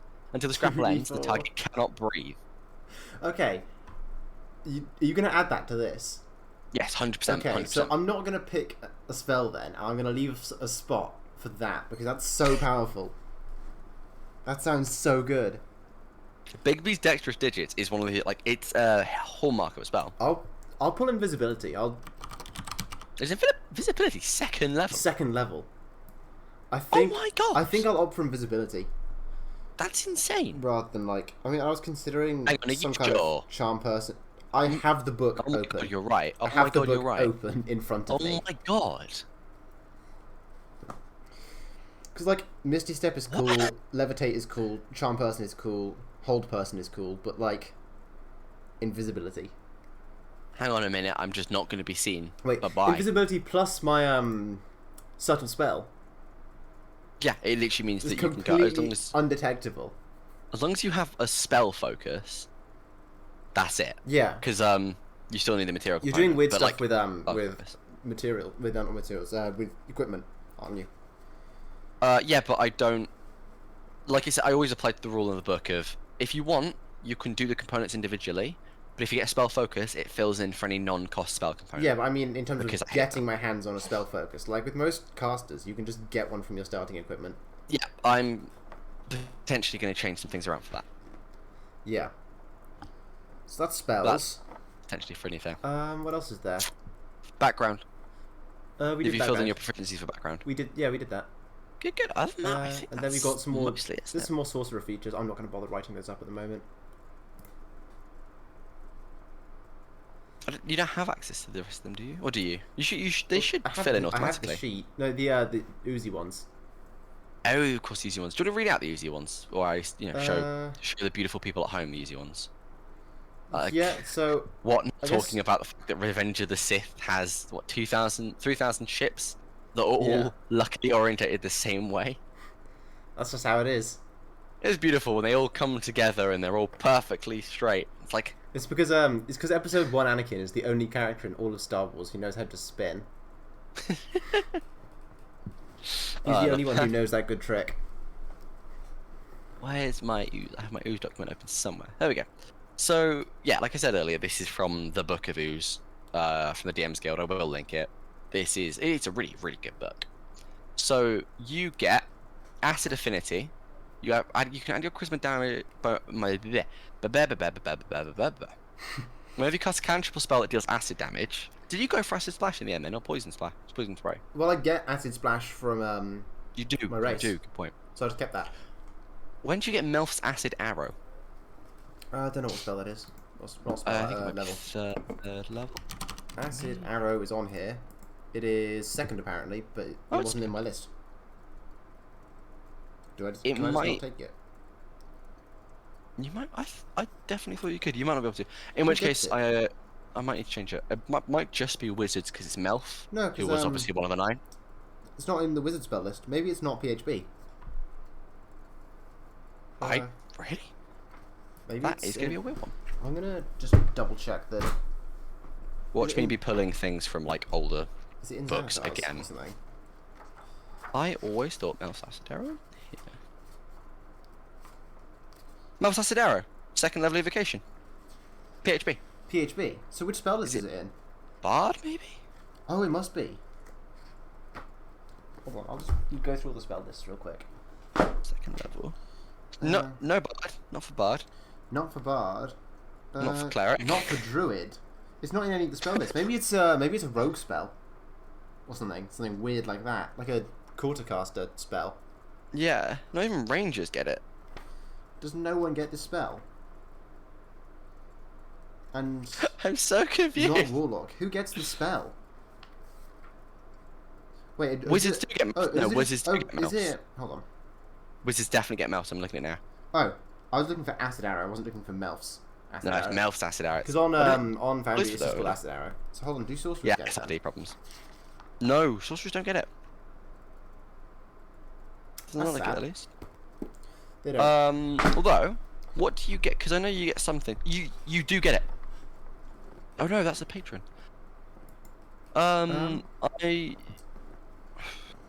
Okay, what I'm going to do is actually, because I really sorcerer should give you extra spells, like because the new ones in Tasha actually do.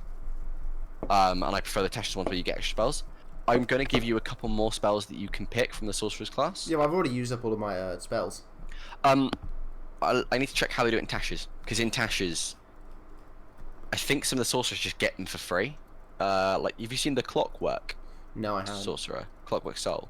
I think they just get. Do they get them for free, or do they get? Quick question: are we doing feats at level 1? Yes. Nice. Yeah. See, in Tasha's Clockwork Soul, you learn additional spells when you reach certain levels in this class, as shown on Clockwork spells table. Each of these spells counts as a sorcerer spell, but doesn't count against the number of sorcerer spells you know. Alright. So yeah, that's definitely what I'm going to do for you then. Because weirdly, Tasha's, I mean, this has been pointed out all over, D&D Reddit, but Tasha's has definitely buffed a lot of subclasses. But obviously because they're not changing PHB subclasses are therefore now weaker.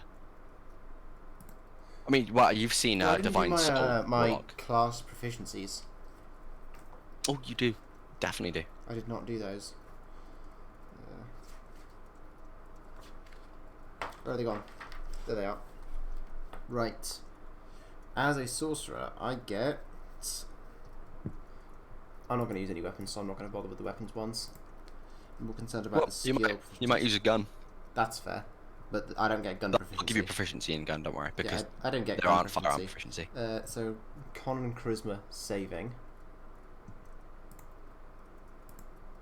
By the way, when Redland gets to 5th level spells, we're getting him greater Fine Steed from Xanathars. You get flying steeds. I want Redland in combat on a flying thing. I might not even That get to would that be point, beauty. because it depends when we end that campaign. Yeah, Um, that campaign is a very fucking one. How is everyone enjoying the stream, by the way? Audience interaction and whatnot. We're good at that here at Fluff and Fumble. yeah, we go on and on about druids wearing metal and talking about, is there such thing as north in space? I think we provoke evocative questions here at Fluff and Fumble. The real stuff, the stuff people need to know. Is there waste in space? What In are the space, nobody. things I want? I'll go persuasion. I'll go deception and persuasion. That makes sense. So, as an urchin, are you more like just stealing, or are you kind of like the Oliver Twist? Like, do you persuade them to give I don't know. away their I stuff? I feel like if you become a scammer, you get a reputation. You can become Yeah. like the local scammer. But like, the whole point of my character is he kind of wants to disappear a little bit. He has a legacy that he's supposed to fulfill that he doesn't want to. So the whole point is to not be known and to not become public because he doesn't want to let down the family name. Well, should we workshop your family and stuff for a little bit then? Because if you got this reputation, Can we take a quick break first? that's a good point. Because we've been going for an hour and a half. We'll take a quick break. A 5-minute break. Well, do you want to head off and I'll stay with the chat for a little bit? Yeah. Then I'll do nice audience interaction. Because I actually have a question for the astronomers in chat real quick. Ooh, So you can pop off for if the you need to. astronomers. The astronomers in chat, yeah, because I'm actually not smart enough to know this answer, and it feels like something I need to know if I'm running a space campaign.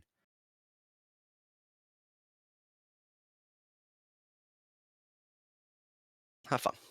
Hello, audience. How are we all? Important question to all of you astronomers.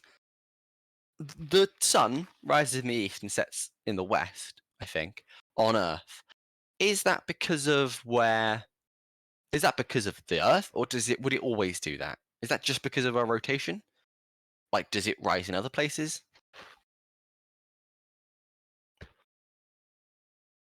Whatnot, you are an astronomer. That's good to know. Sorry, there will be minor chat delay here, by the way. So do sort of bear in mind the minute or so there'll be because of the Earth's direction of rotation. Oh, so because it always can go all around the sun, can't they? Could you literally have like the sun rising in the northeast and setting in the southwest, or will we have like just an awkward mess?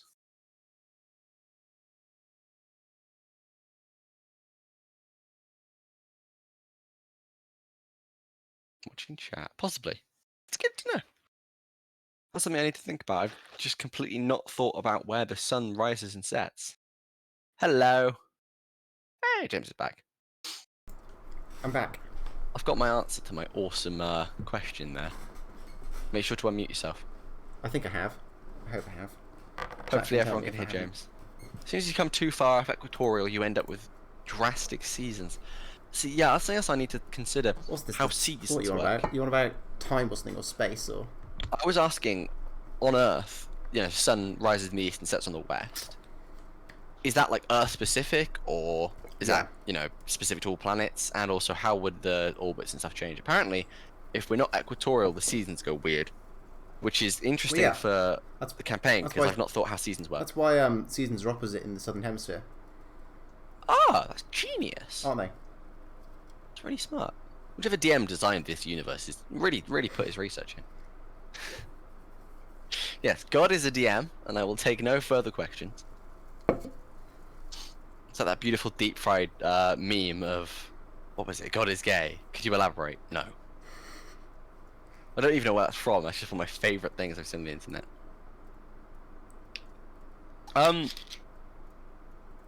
So now I've got to think how seasons work. Can someone check? Have I unmuted myself?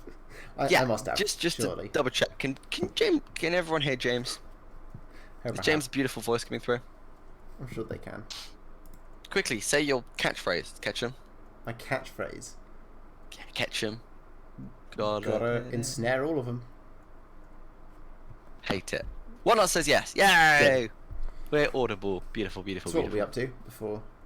Backstory. I was saying, yeah. Should we workshop the family? Because you said obviously you want to blend into the shadows. You don't want to live up to your family's name. Is that because your father did something big as well? The big thing is anyone who caught the last stream. If you didn't, you should watch the VOD. The VOD's up. The VOD is good. The VOD is good. I like the VOD. I enjoyed that session. But my character is descended from, a global hero who, he wasn't like a long time hero. He was a hero for about 40 minutes before he died. But it's still quite a big legacy to fill. Someone who sacrificed themselves to essentially save the world. Actually, you say 40 minutes if you calculate, because you can directly calculate, seeing as a turn count consists of 6 seconds. You actually do the math. It was exactly a minute and a half. that he was a hero for, and then he Yeah. no longer remained limbs. Yeah. So it's big shoes to fill, and so my character wants to distance himself from his family name and legacy on the kind of basis that he doesn't think he can live up to it. So rather than trying and failing to live up to it, his plan is to just completely almost disown it. Not he doesn't want to distance himself from his family because he has nothing against them personally, but he doesn't want it to be I'm the descendant of this person and I'm going to do great things. Yeah. It's just I am some person. Yes, I sure am. The big question is, do you want... Has your father got a reputation as well? Because again, it doesn't have to be like Probably army heroic. not. It could be like I industry feel or even like merchant. maybe So not at all. I don't know, honestly. But like, it I could don't be know what that he did. he's also come up with like a huge technological revolution that people are using, and now everyone's looking to the third What's in the line. role of water genasi in your society? So the main four Ganassi that existed first are pretty much fine now. They're like, I wouldn't say like they're first class citizens because it's a lot more nuanced than that. But it's like, you know, people who are, they actually give them like quite societal roles now. Air Ganassi are seen as, you know, full of courage, full of tenacity, you know, ready to just go out there.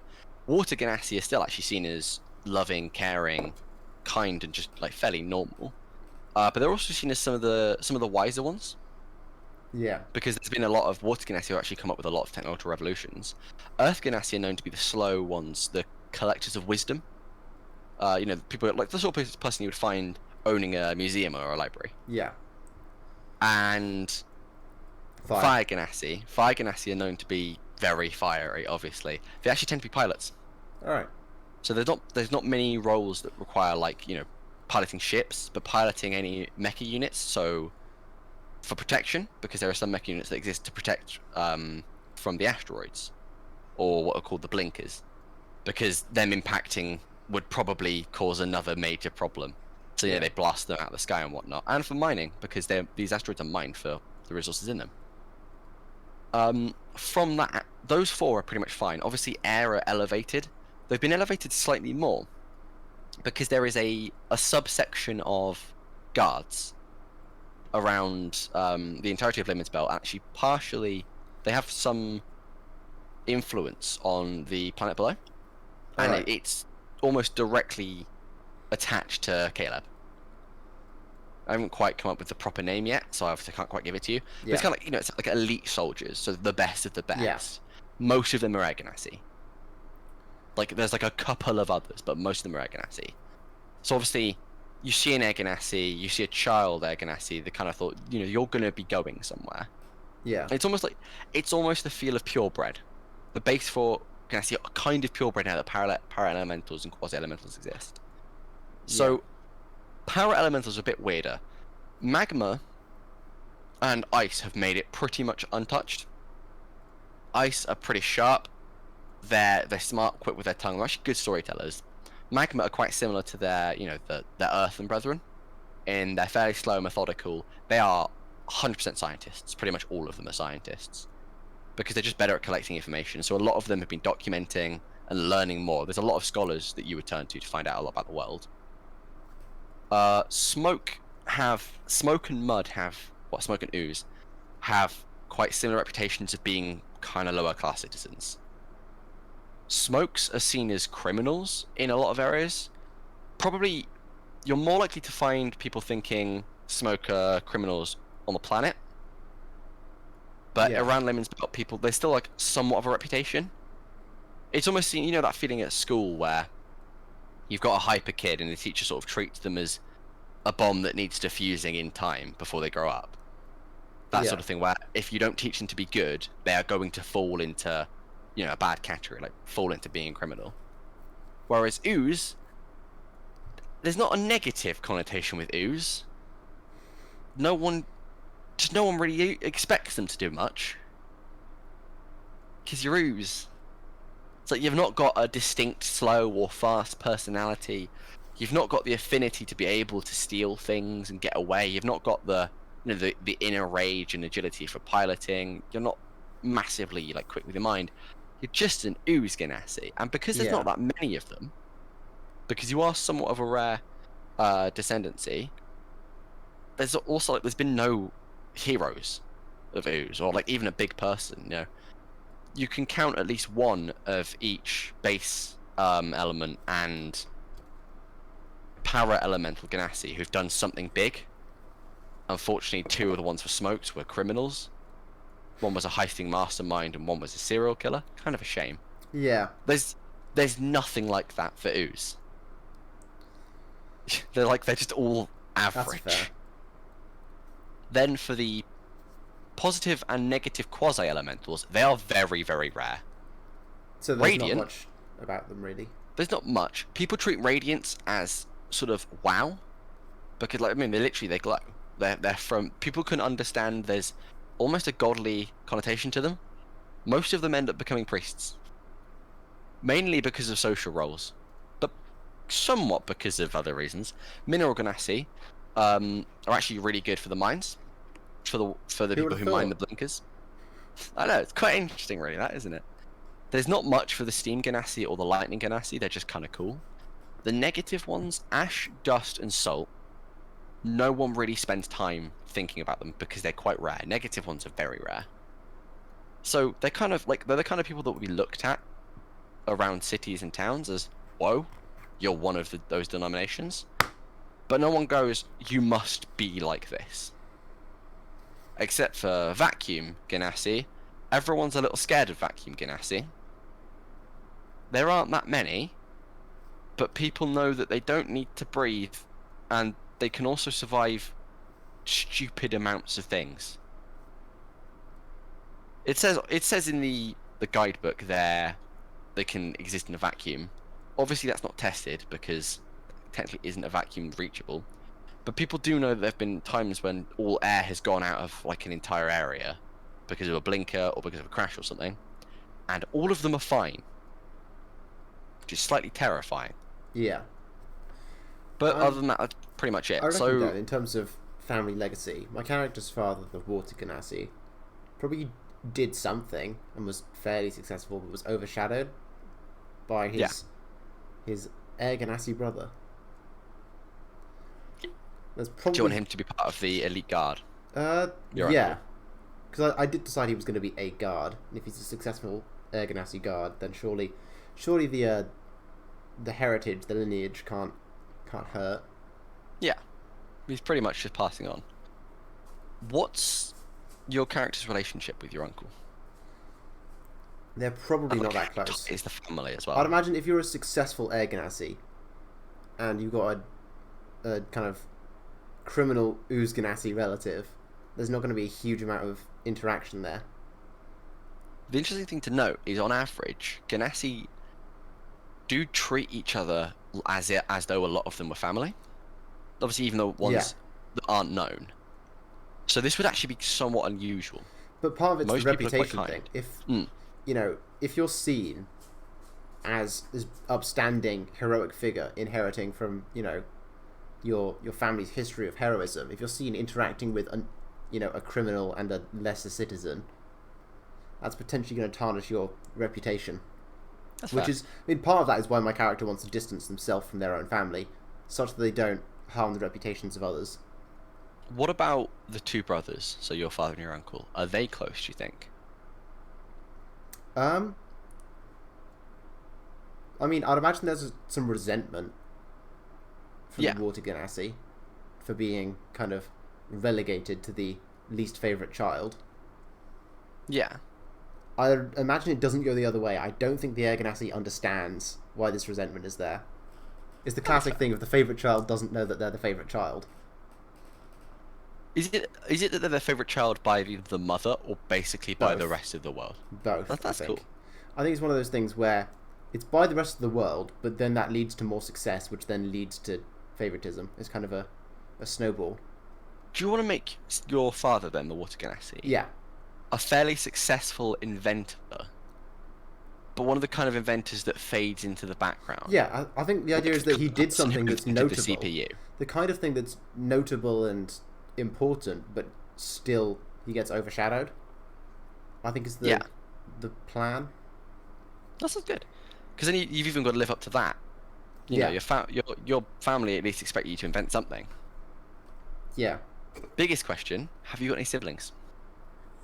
Because that's where you could also add another element of living up. If you've got an older sibling or even a younger sibling who's already a bit more successful than you.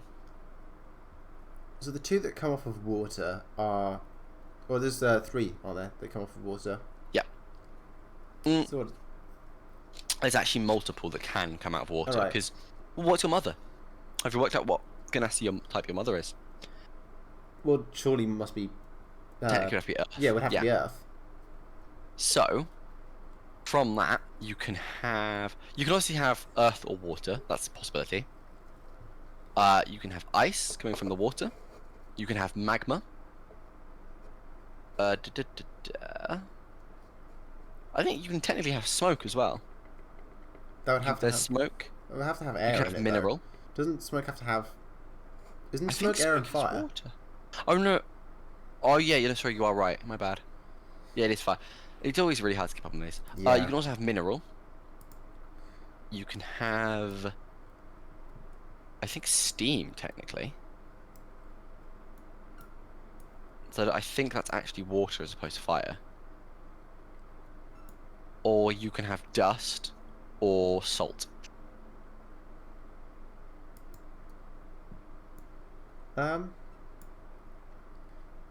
Any of those. Don't know. It's totally your call. It could be interesting to have it be one of the rarer ones. Yeah. So like So that, salt, for example. yeah. Salt. I mean, dust would be a good shout because It could dust be- is sort of. It could be just an interesting contrast to have, the most kind of underrated and overlooked para elemental, i.e., ooze, be siblings with one that's like rare and kind of interesting. Dust have a focus on decay. Ooh.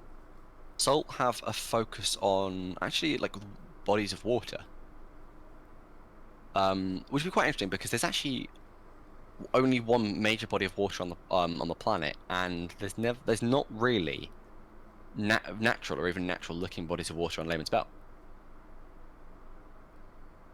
I mean, in many ways, if you wanted your sibling to say carry on the inventing of your father, it could be that they're working on or even pushing, achieved some sort of natural body. Yeah, some kind of Pushing irrigation. the boundaries of naturalism. Because one of the things that Layman's Belt is it's a massive, kind of essentially an asteroid field, where cities and towns have been built on it. I guess So a big there's thing could be nothing irrigation for the purposes of producing food. that'd be a fun. big thing because you rely on Layman's Belt partially relies, well, actually quite heavily relies on food from the planet, Yeah. which is the elf congregation, which is obviously they're now more accepting of the 4 core Ganassi. They do not like para or quasi-elemental Ganassi because the elves kind of like a decent order to things. Yeah, but I guess And para pushing and off quasi the are theme weird. of expectations, Mhm. if you have a Ganassi whose whole thing is working with bodies of water, I feel like the expectation is then there Yeah. for that to be their kind of field of work. Yeah. And if that's a thing that needs to be done, then I'd imagine, I don't know. Do you think people And would then make an another thing exception, is- or do you think they would? I don't know.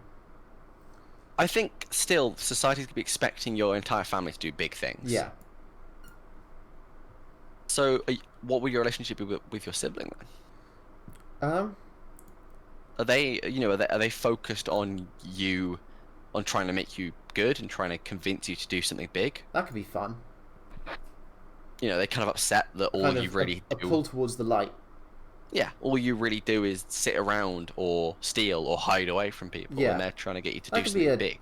a fun family bond to have in. I think that's a good one. Yeah. And then lastly, and this is quite an interesting question, does your uncle have any children? Don't know. Don't mind. Because you could say no, and therefore you could have the sort of draw to the light, the No friendly heirs. draw to the light from your the friendly draw to the light from your sibling, and the kind of heavy-handed I need you to do well for my bloodline Yeah, from a your bit uncle. of a vacuum of. Yeah.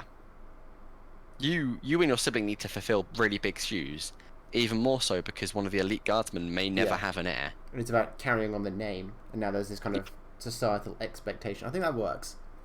Let's go for that. Hell yeah. There you go, you got lots and lots of bonds there. Other thing, do you want a gun? Do I want a gun? Just completely out of nowhere. Do you want a gun? Would you like to just whip out a gun and shoot people? That's not really the basis of my character. You can you can easily not have one.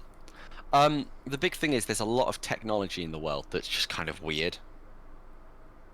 And actually, moreover, I won't give your sister like a full... Was it sister or brother? Did we decide? Or other? Either. To open my... Anything. Whatever you want. Whatever you wish. We can make it a sister, I reckon. Yeah. Brother and sister would be quite an interesting dynamic. Sorry, I'm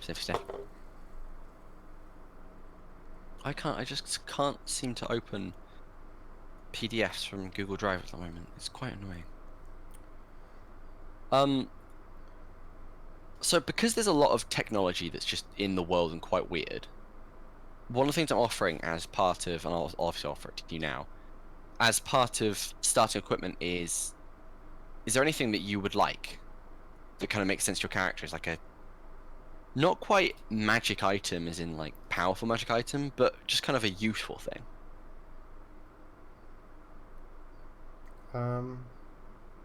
So things like, have you got some kind of automatic skeleton key, or even like a little tiny little robot that can actually open doors that you've made or someone else has made? Or have you got something that's been passed down to you from your father that's an invention that he did that's in some way useful? Well, it's hard to know how useful I can go. I mean, you tell me. So You it's tell me like what you want, like a we can low-tier balance it. magic item, essentially. Kind of, but more like I'm trying to encourage you to, rather than look at the magic items that are available, tell me the idea of the sort of thing that you would want. Yeah. You would want, and we can kind of, if it's too high tier, we can bring down the power level a bit. Yeah. But I mean, just in terms of designing like how it kind of functions. Yeah.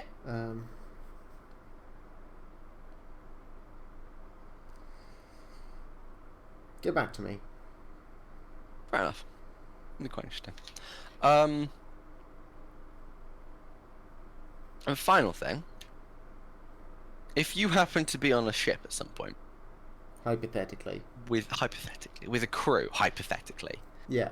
Comprised of other PCs, hypothetically. hypothetically, what hypothetical role would your PC fill, do you think? Well, There aren't going to be concrete roles at all, because I don't like the idea of concrete roles. But what do you think your character would fill? You know, would they be on the weapons? Would they be focusing on actually steering the ship? Would they be, or to repair things? I think repair works because the whole thing is staying out of sight.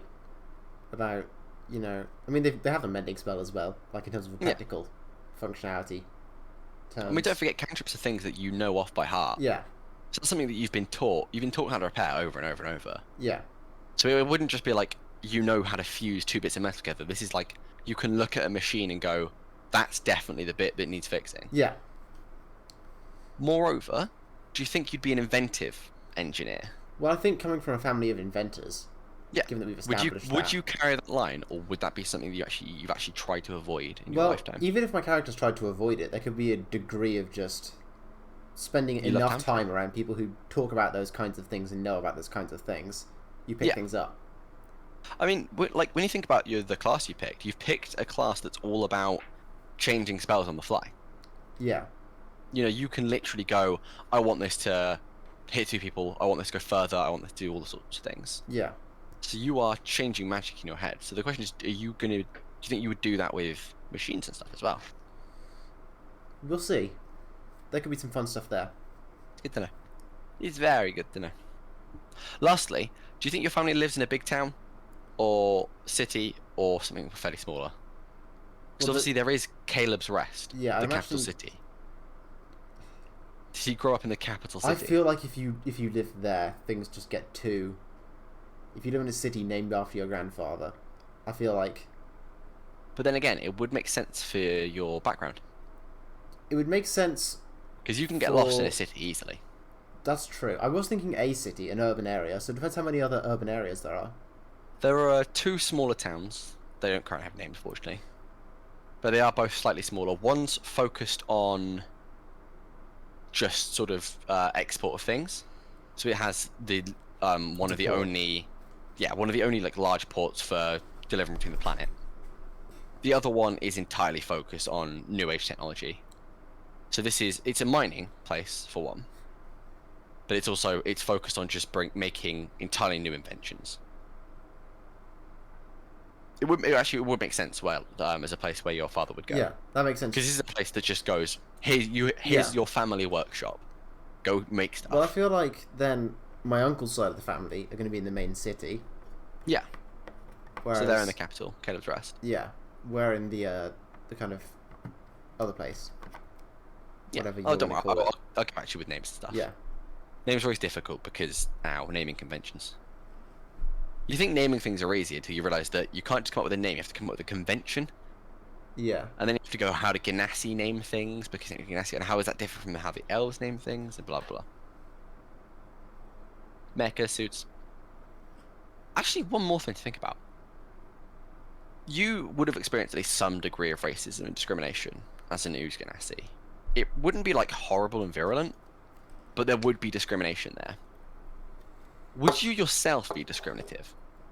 Because there are the fey creatures that came through on the Ark. So these are things like centaurs. I reckon my satyrs. character's not having a fun time towards elves. Mm. You know, the elves are all stuck up and whatever. And they all look down upon us, Ganassi. This, that, the other. They think they're so superior. Most likely, just sort of clear up. It's not like not every elf is in that way. Not every elf. It's more. It's but more in the mind that... of my character, potentially. That's interesting because there are elves who grew up in Layman's Belt. Yeah. And they wouldn't have that opinion. So the question is, would your character know that? Well, if they grew up there, they'd probably. Well, then who is it that's being harsh towards my character? If the elves who grew up there don't have that opinion. The Ganassi. Other Ganassi. Is actually one thing. There are a lot of other Ganassi who, especially things like this would be like at school, for example. You would have been bullied for being an Ooze Ganassi. And there are people who will kind of look down. There are people who obviously won't care, but there are people who will look down. Yeah. And not down at you like, oh, you will be a criminal, but look down at you going, oh, it's a shame that you're not as good as this. It's a shame you'll never live up to this expectation. Yeah. And then if you did go to the planet below, which you may never have, it's quite unlikely that you would ever have. As a Ganassi who's grown up in Layman's Belt.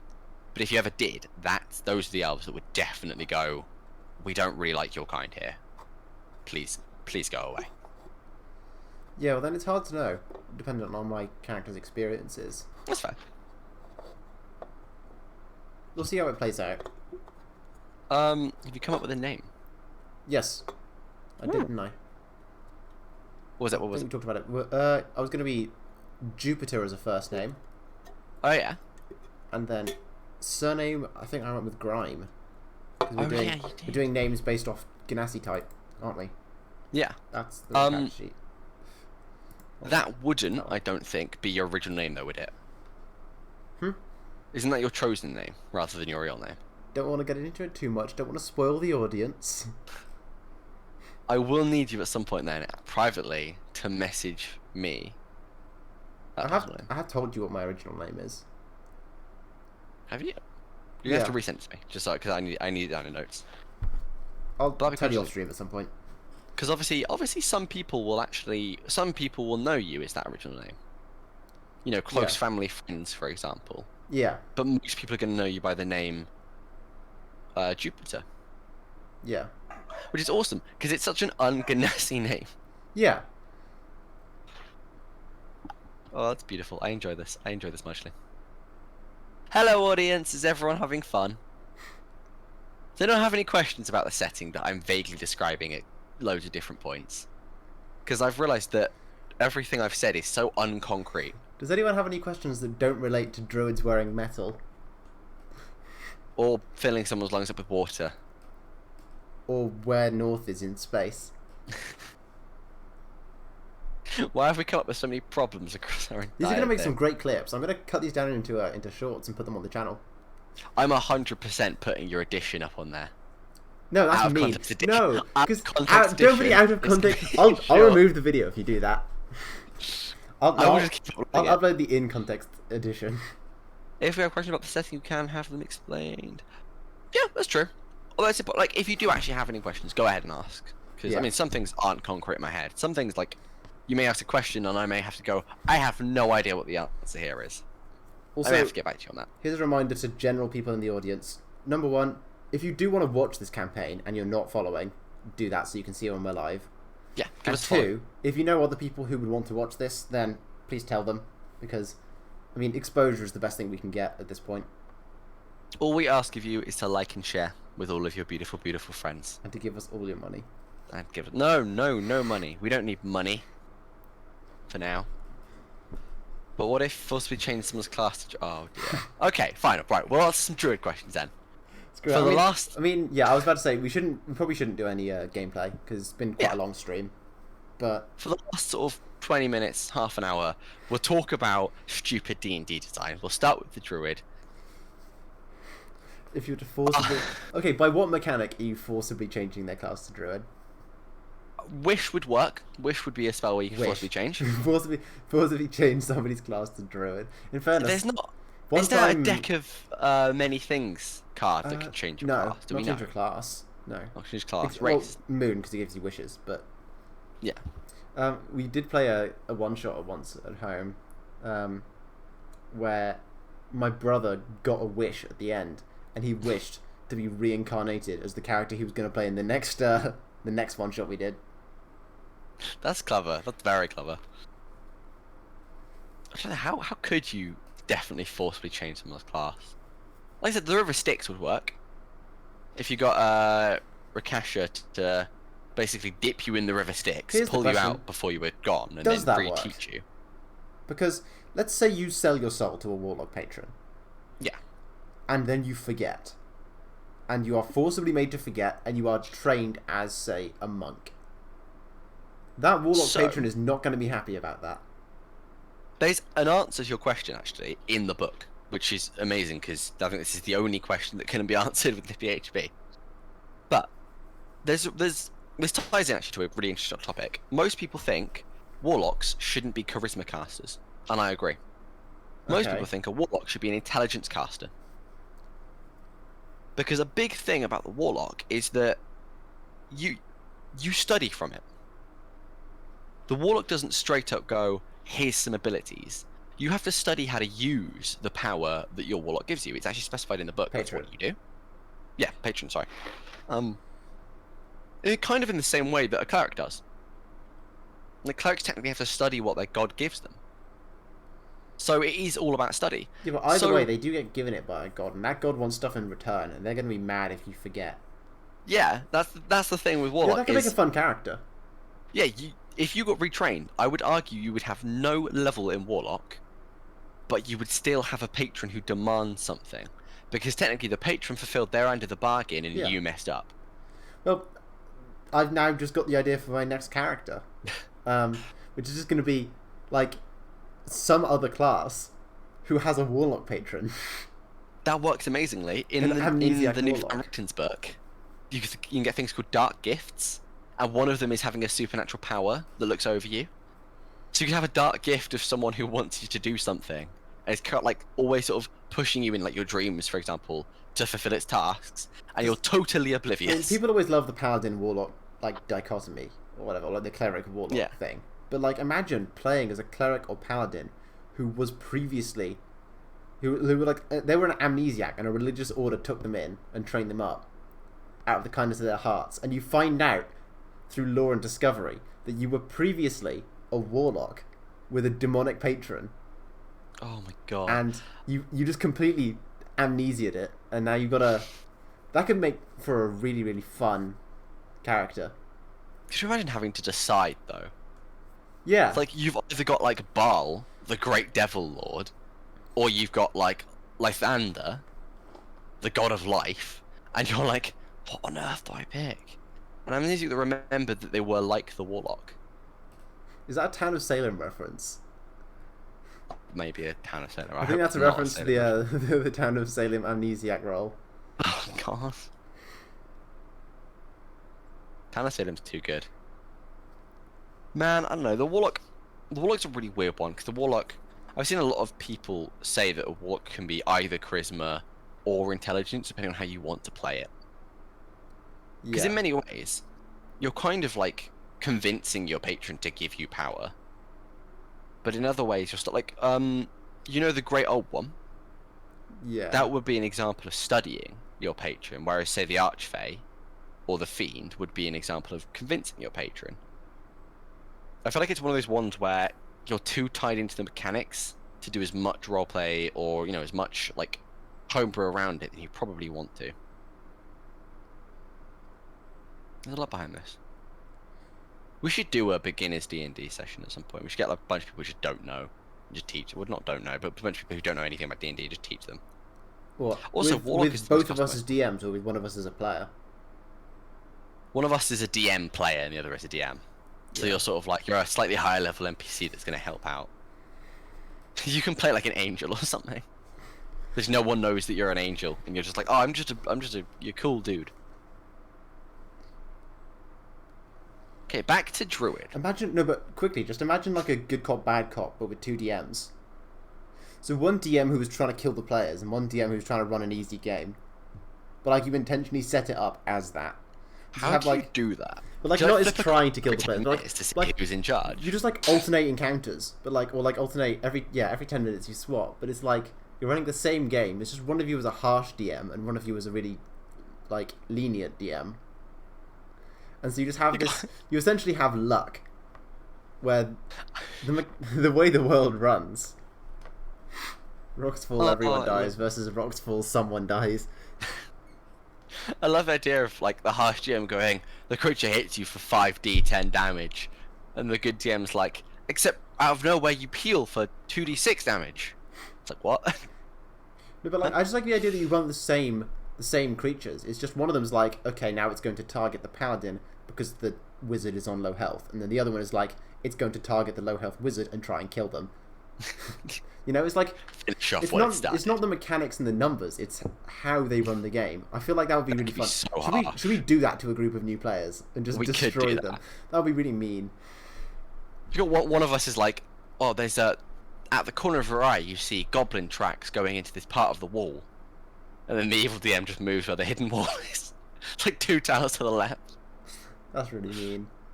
That would be cruel. You are going to run a campaign for some new players that I'm going to be a villain in, aren't you? Yeah, because I believe in PC villains. Actually, genuinely, I don't remember.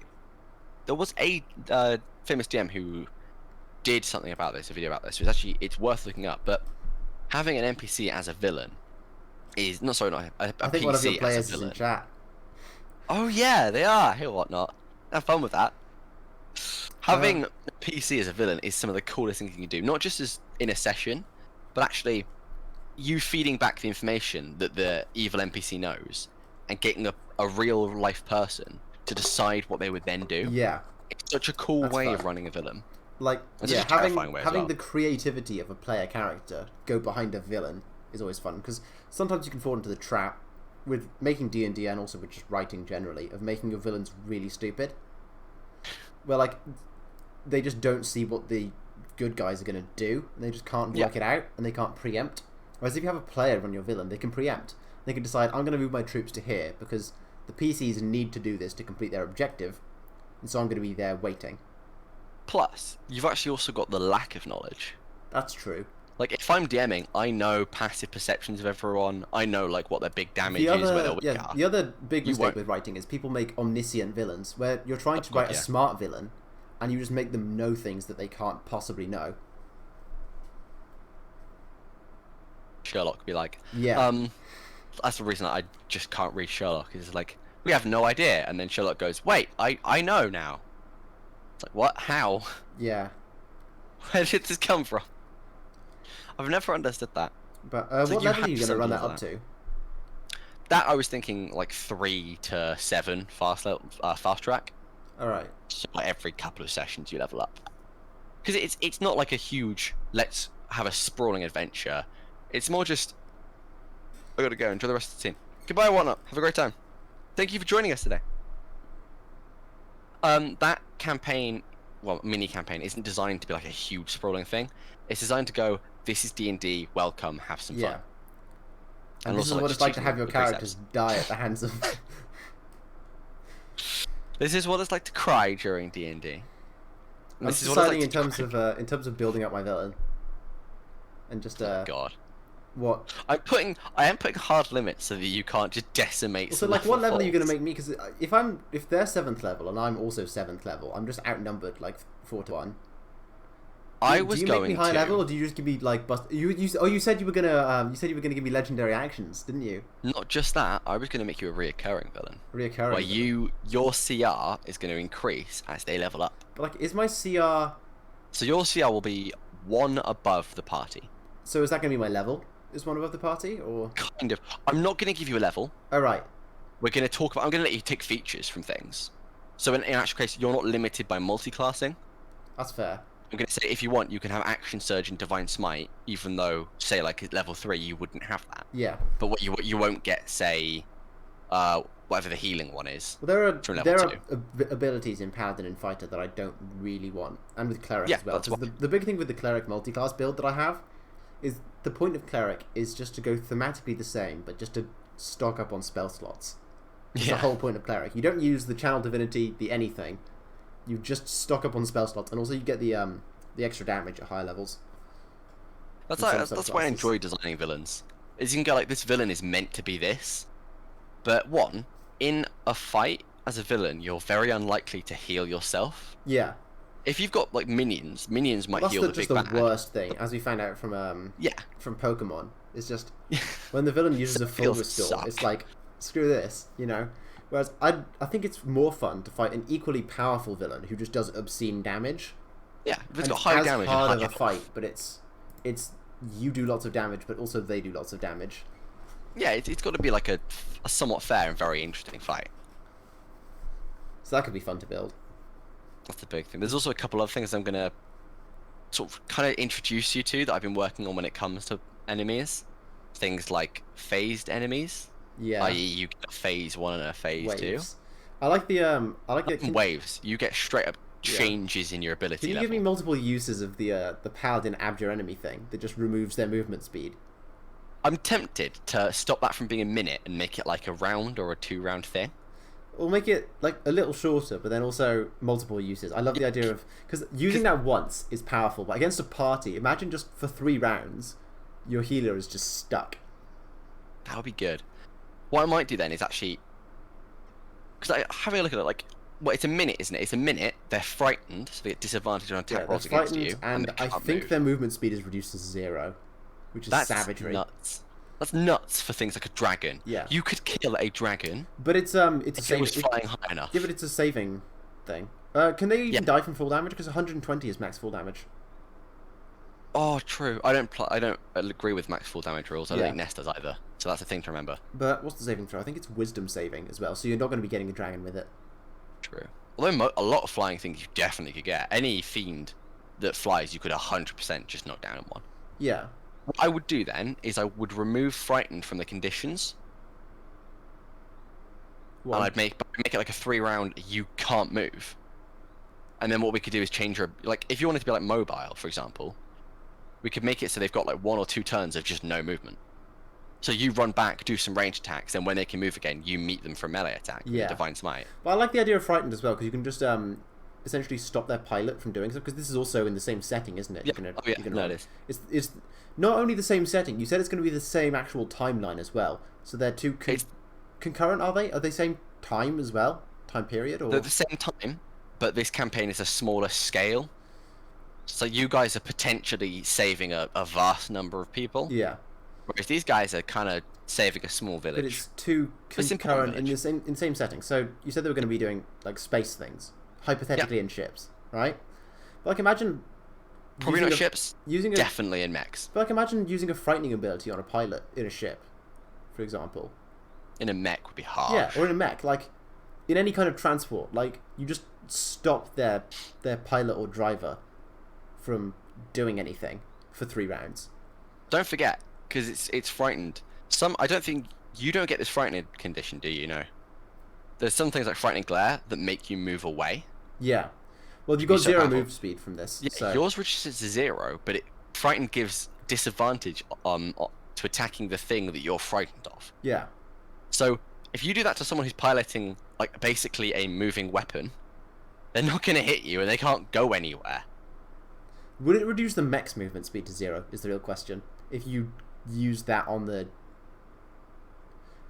Because I think the idea is being paralyzed with fear, so really you have to it check should. the rules. Really it should.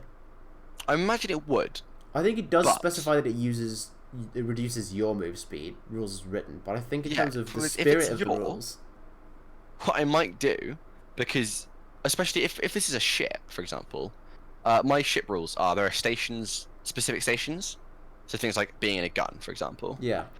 And to enter a station or to leave a station, you have to use half your movement, and then you can run across the deck. So, like the pilot, for example, can essentially disengage from the wheel and go and fling spells over the side. But they would be incapable of doing that with no movement. Yeah. So you could, for example, turn 1, stop them from moving. Turn 2, wall of fire across wherever they're stood. That's savage. Oh, I forgot because yeah, you can just use a. Yeah, you can have area of effect things that last. That's really mean. That's another thing that I think 5e doesn't have enough of. A lot of things they have, like permanent terrain things, are always walls, like also, wall of force, wall of the light. levitate spell would be a fun one for an enemy. In this setting, would be good because you levitate an unwilling creature, and they have a saving throw, but you can levitate an unwilling creature. And in this, because the way this works is the ships have like an atmosphere around them. You said. Yeah. So you've got basically in Spelljammer, which is what my system's loosely based off. Anything large enough, or even actually quite small things like people, bubbles of air last around them, and then obviously you can use up the air. You can dirty the air by breathing out carbon dioxide. On a ship, would it be like say 10 feet? It is double the distance. So, for example, the mast. If there was a mast on the ship, it would be double whatever the distance is deck to mast. All right. So, if there isn't a mast and it's quite a thick, quite a short ship and a long ship, the bubble will be longer, but not that tall. Because I was thinking, with the levitate spell, you can levitate them 20 feet upwards, which means you could theoretically fling people off into space against their will. The main thing wouldn't be the oxygen bubble, it'd be the gravity. If you get them out of a gravity plane, they keep moving. I was assuming it was the same radius, is it? I think it is the same radius. Yeah. I'll have to check my rules again. So if you get them outside of it, you just fling them off, which would be fun. And now that I've said that, you're going to put that against us, and I've really messed up there, haven't I? You can't die in a vacuum. I love this about Spelljammer stuff. Yeah, you're out of action, which is what I'm using. You instantly... No, sorry, it's not... as soon as you run out of air, so you can survive for... I think it's like... On like a large piece of rock, you could survive for many days before this happened. But as soon as you run out of air, your entire body turns to stone. I feel like this is a JoJo reference. Annoyingly, it's not, because this is from D&D 2nd edition, but... JoJo's old. Your entire body turns to stone, and then as soon as it hits a new atmosphere, you come out of the stone. You don't age during that period, so you could rescue someone. When did Part 2 come out? It must have been way after, second edition. If it was before 2nd edition, I'm actually angry. Yeah, the manga, that is. The anime was like 2012 or something, but when did the manga of Part 2 come out? Bizarre Adventure Manga Part 2 release. Number 2015. No, that must be the anime. The manga was before that. Definitely. No, it's the manga. No way. Is it not? Looks like it. Battle tendency. I think it says 2015 for me. That's not right. Because I'll look at the because wiki. part 5 was like early 2000s. Yeah. Release the manga. Oh, here you go. Yeah, I think it might be because that was a hardcover book. It might be in that.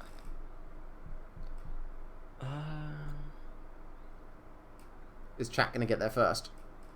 Chat might get there first. Is originally, oh dear, it was originally serialized as because it's Shonen. Yeah, it was in Shonen. Manga it's a Shonen manga. Weekly Shonen Jump from 1987 to 2004. Yeah, JoJo. Yeah. Battle Tendency, 1988 to 1989. And when did second edition come out? One more point. When was the Spelljammer released? Yeah. November 1st, 1989. Yeah. No. Chat got there slightly first. They got there slightly before you. I don't believe it. I'm not believing anyone. So it's not a thing. It's a JoJo reference, basically. No, it's not. It's not a JoJo reference. Not allowing it. But yeah, if you do that, you don't kill anyone outright, but you will just fling them into space where they have to go get rescued later on. There are other spells, by the way, that obviously aren't in PHB, but are in the modules that I've written. I'm changing that I may give you. I'm changing my character's name from Jupiter to Joseph. No, you're not. I disallow. I mean, I was thinking it earlier with the whole character lineage thing. Grandfather was a hero. ... I remember that. I remember you saying that. So if I start flinging people off into space, if that happens, I'm bringing Speedwagon in as an NPC, and you can't stop me. I will have the Speedwagon Foundation. Can I get inspiration if I fling someone off into space? Yes. You find a way, yeah.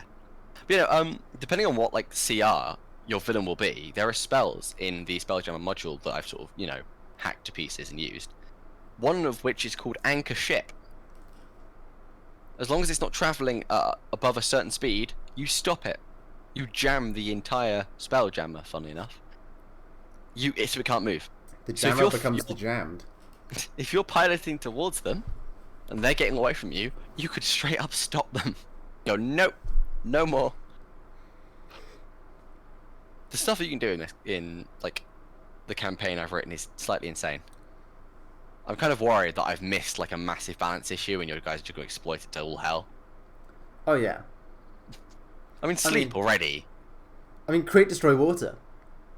No. I mean, the fact that we're fighting where people are in confined spaces, there's just so many things you can do to exploit that. I'm not letting you create, destroy, water inside someone's mech. I'm not allowing it. Not inside the person, but just fill their ship with water. I mean, that was the character idea we went on about earlier. The water genasi, they just. No, I won't allow inside mech suits. I will allow inside ships. That is fair. That's just a thing. Is it 3rd level spell? Yeah. Although I think it's only a gallon or something. It's not much. I think it's a decent volume, isn't it? Let's look it up. I imagine you'd have to upcast it a lot to get to the point where it will be properly dangerous, right? I mean, I hope. I really hope. Create water. You create 10 gallons of clean water. Alternatively, the water falls as rain in a 30-foot cube within range. 10 gallons. How much is 10 gallons? 10 gallons. Convert that to liters real quick. In space. 10 gallons in liters is 45 liters. That's not bad. That's 45 liters per round if you're willing to expend 3rd levels. No, it's 1st level. Oh god. At higher levels, 10 additional gallons per slot. So ninth level spell slot, you could produce 100 gallons, 450 liters. You say, in a single round. That's definitely enough to fill up a room, surely. I don't know if it's enough to fill up a room, but it's a significant quantity of water. Remember to donate to Fluff and Fumble, where if we have enough money, we are going to get 450 liters of water and try and fill a room with it. Mythbusters.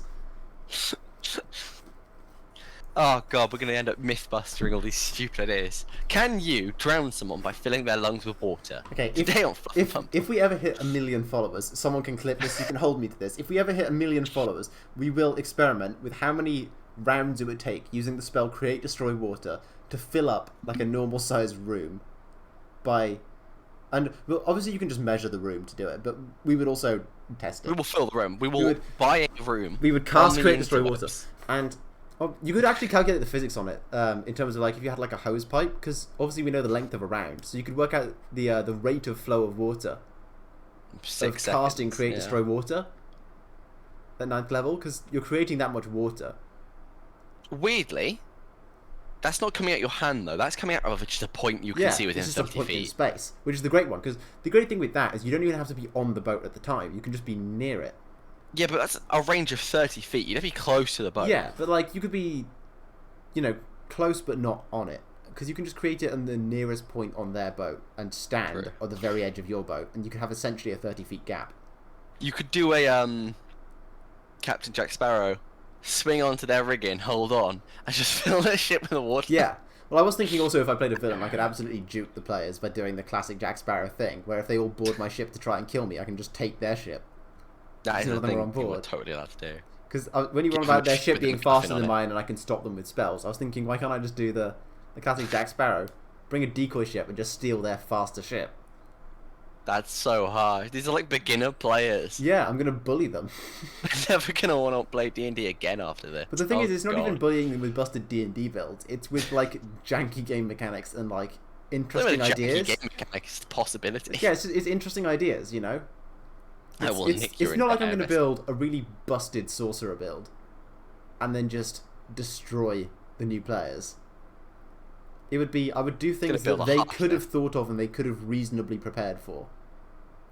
Oh my God, this is evil. This is true evil. This is great. Right. I'm so looking forward to bullying these players. Should we round off the stream at that beautiful sentence? Let's end the stream with that. Just another quick reminder for people: if you're not followed, please do. And if you know people who would want to watch this campaign or our other one, we're doing a Monster of the Week campaign at some point. We did the first session, but we lost the VOD because The but- VOD is going to be up in some capacity in some medium. At some yeah, point. we'll do a recap session of it. But We're going to do a we got paint recap. this, which is a space themed D&D, and we got The Jaybird the Monster of the Week Jaybird project, which is like a kind of slightly horror-ish, cryptids, that sort of thing. Buffy the Vampire Slayer meets the Mothman. Yes. So Probably either of better those, if you know describe it. anyone who would want to watch either of those, please. Or just inane chatting about TTRPGs and video games in general. But share the stream as well, because exposure is big for small channels. Thanks, guys. You want to see more of this handsome face? We know it. If you want to hear more chat about druids and metal and the logistics of that, That will be a stream at some point. An entire stream with Ness. Thank you Someone's- so much, everyone, for watching. I just forgot that we didn't have donations. I was about to say if someone subs right now, we'll find a druid and make them wear metal, but we don't have subs. You won't rest till the logistics of druids and metal are resolved. Don't worry, we'll get on it. We'll do a At 1,000 Mythbusters. followers, at 1,000 followers, we will go and find a druid and put metal on it.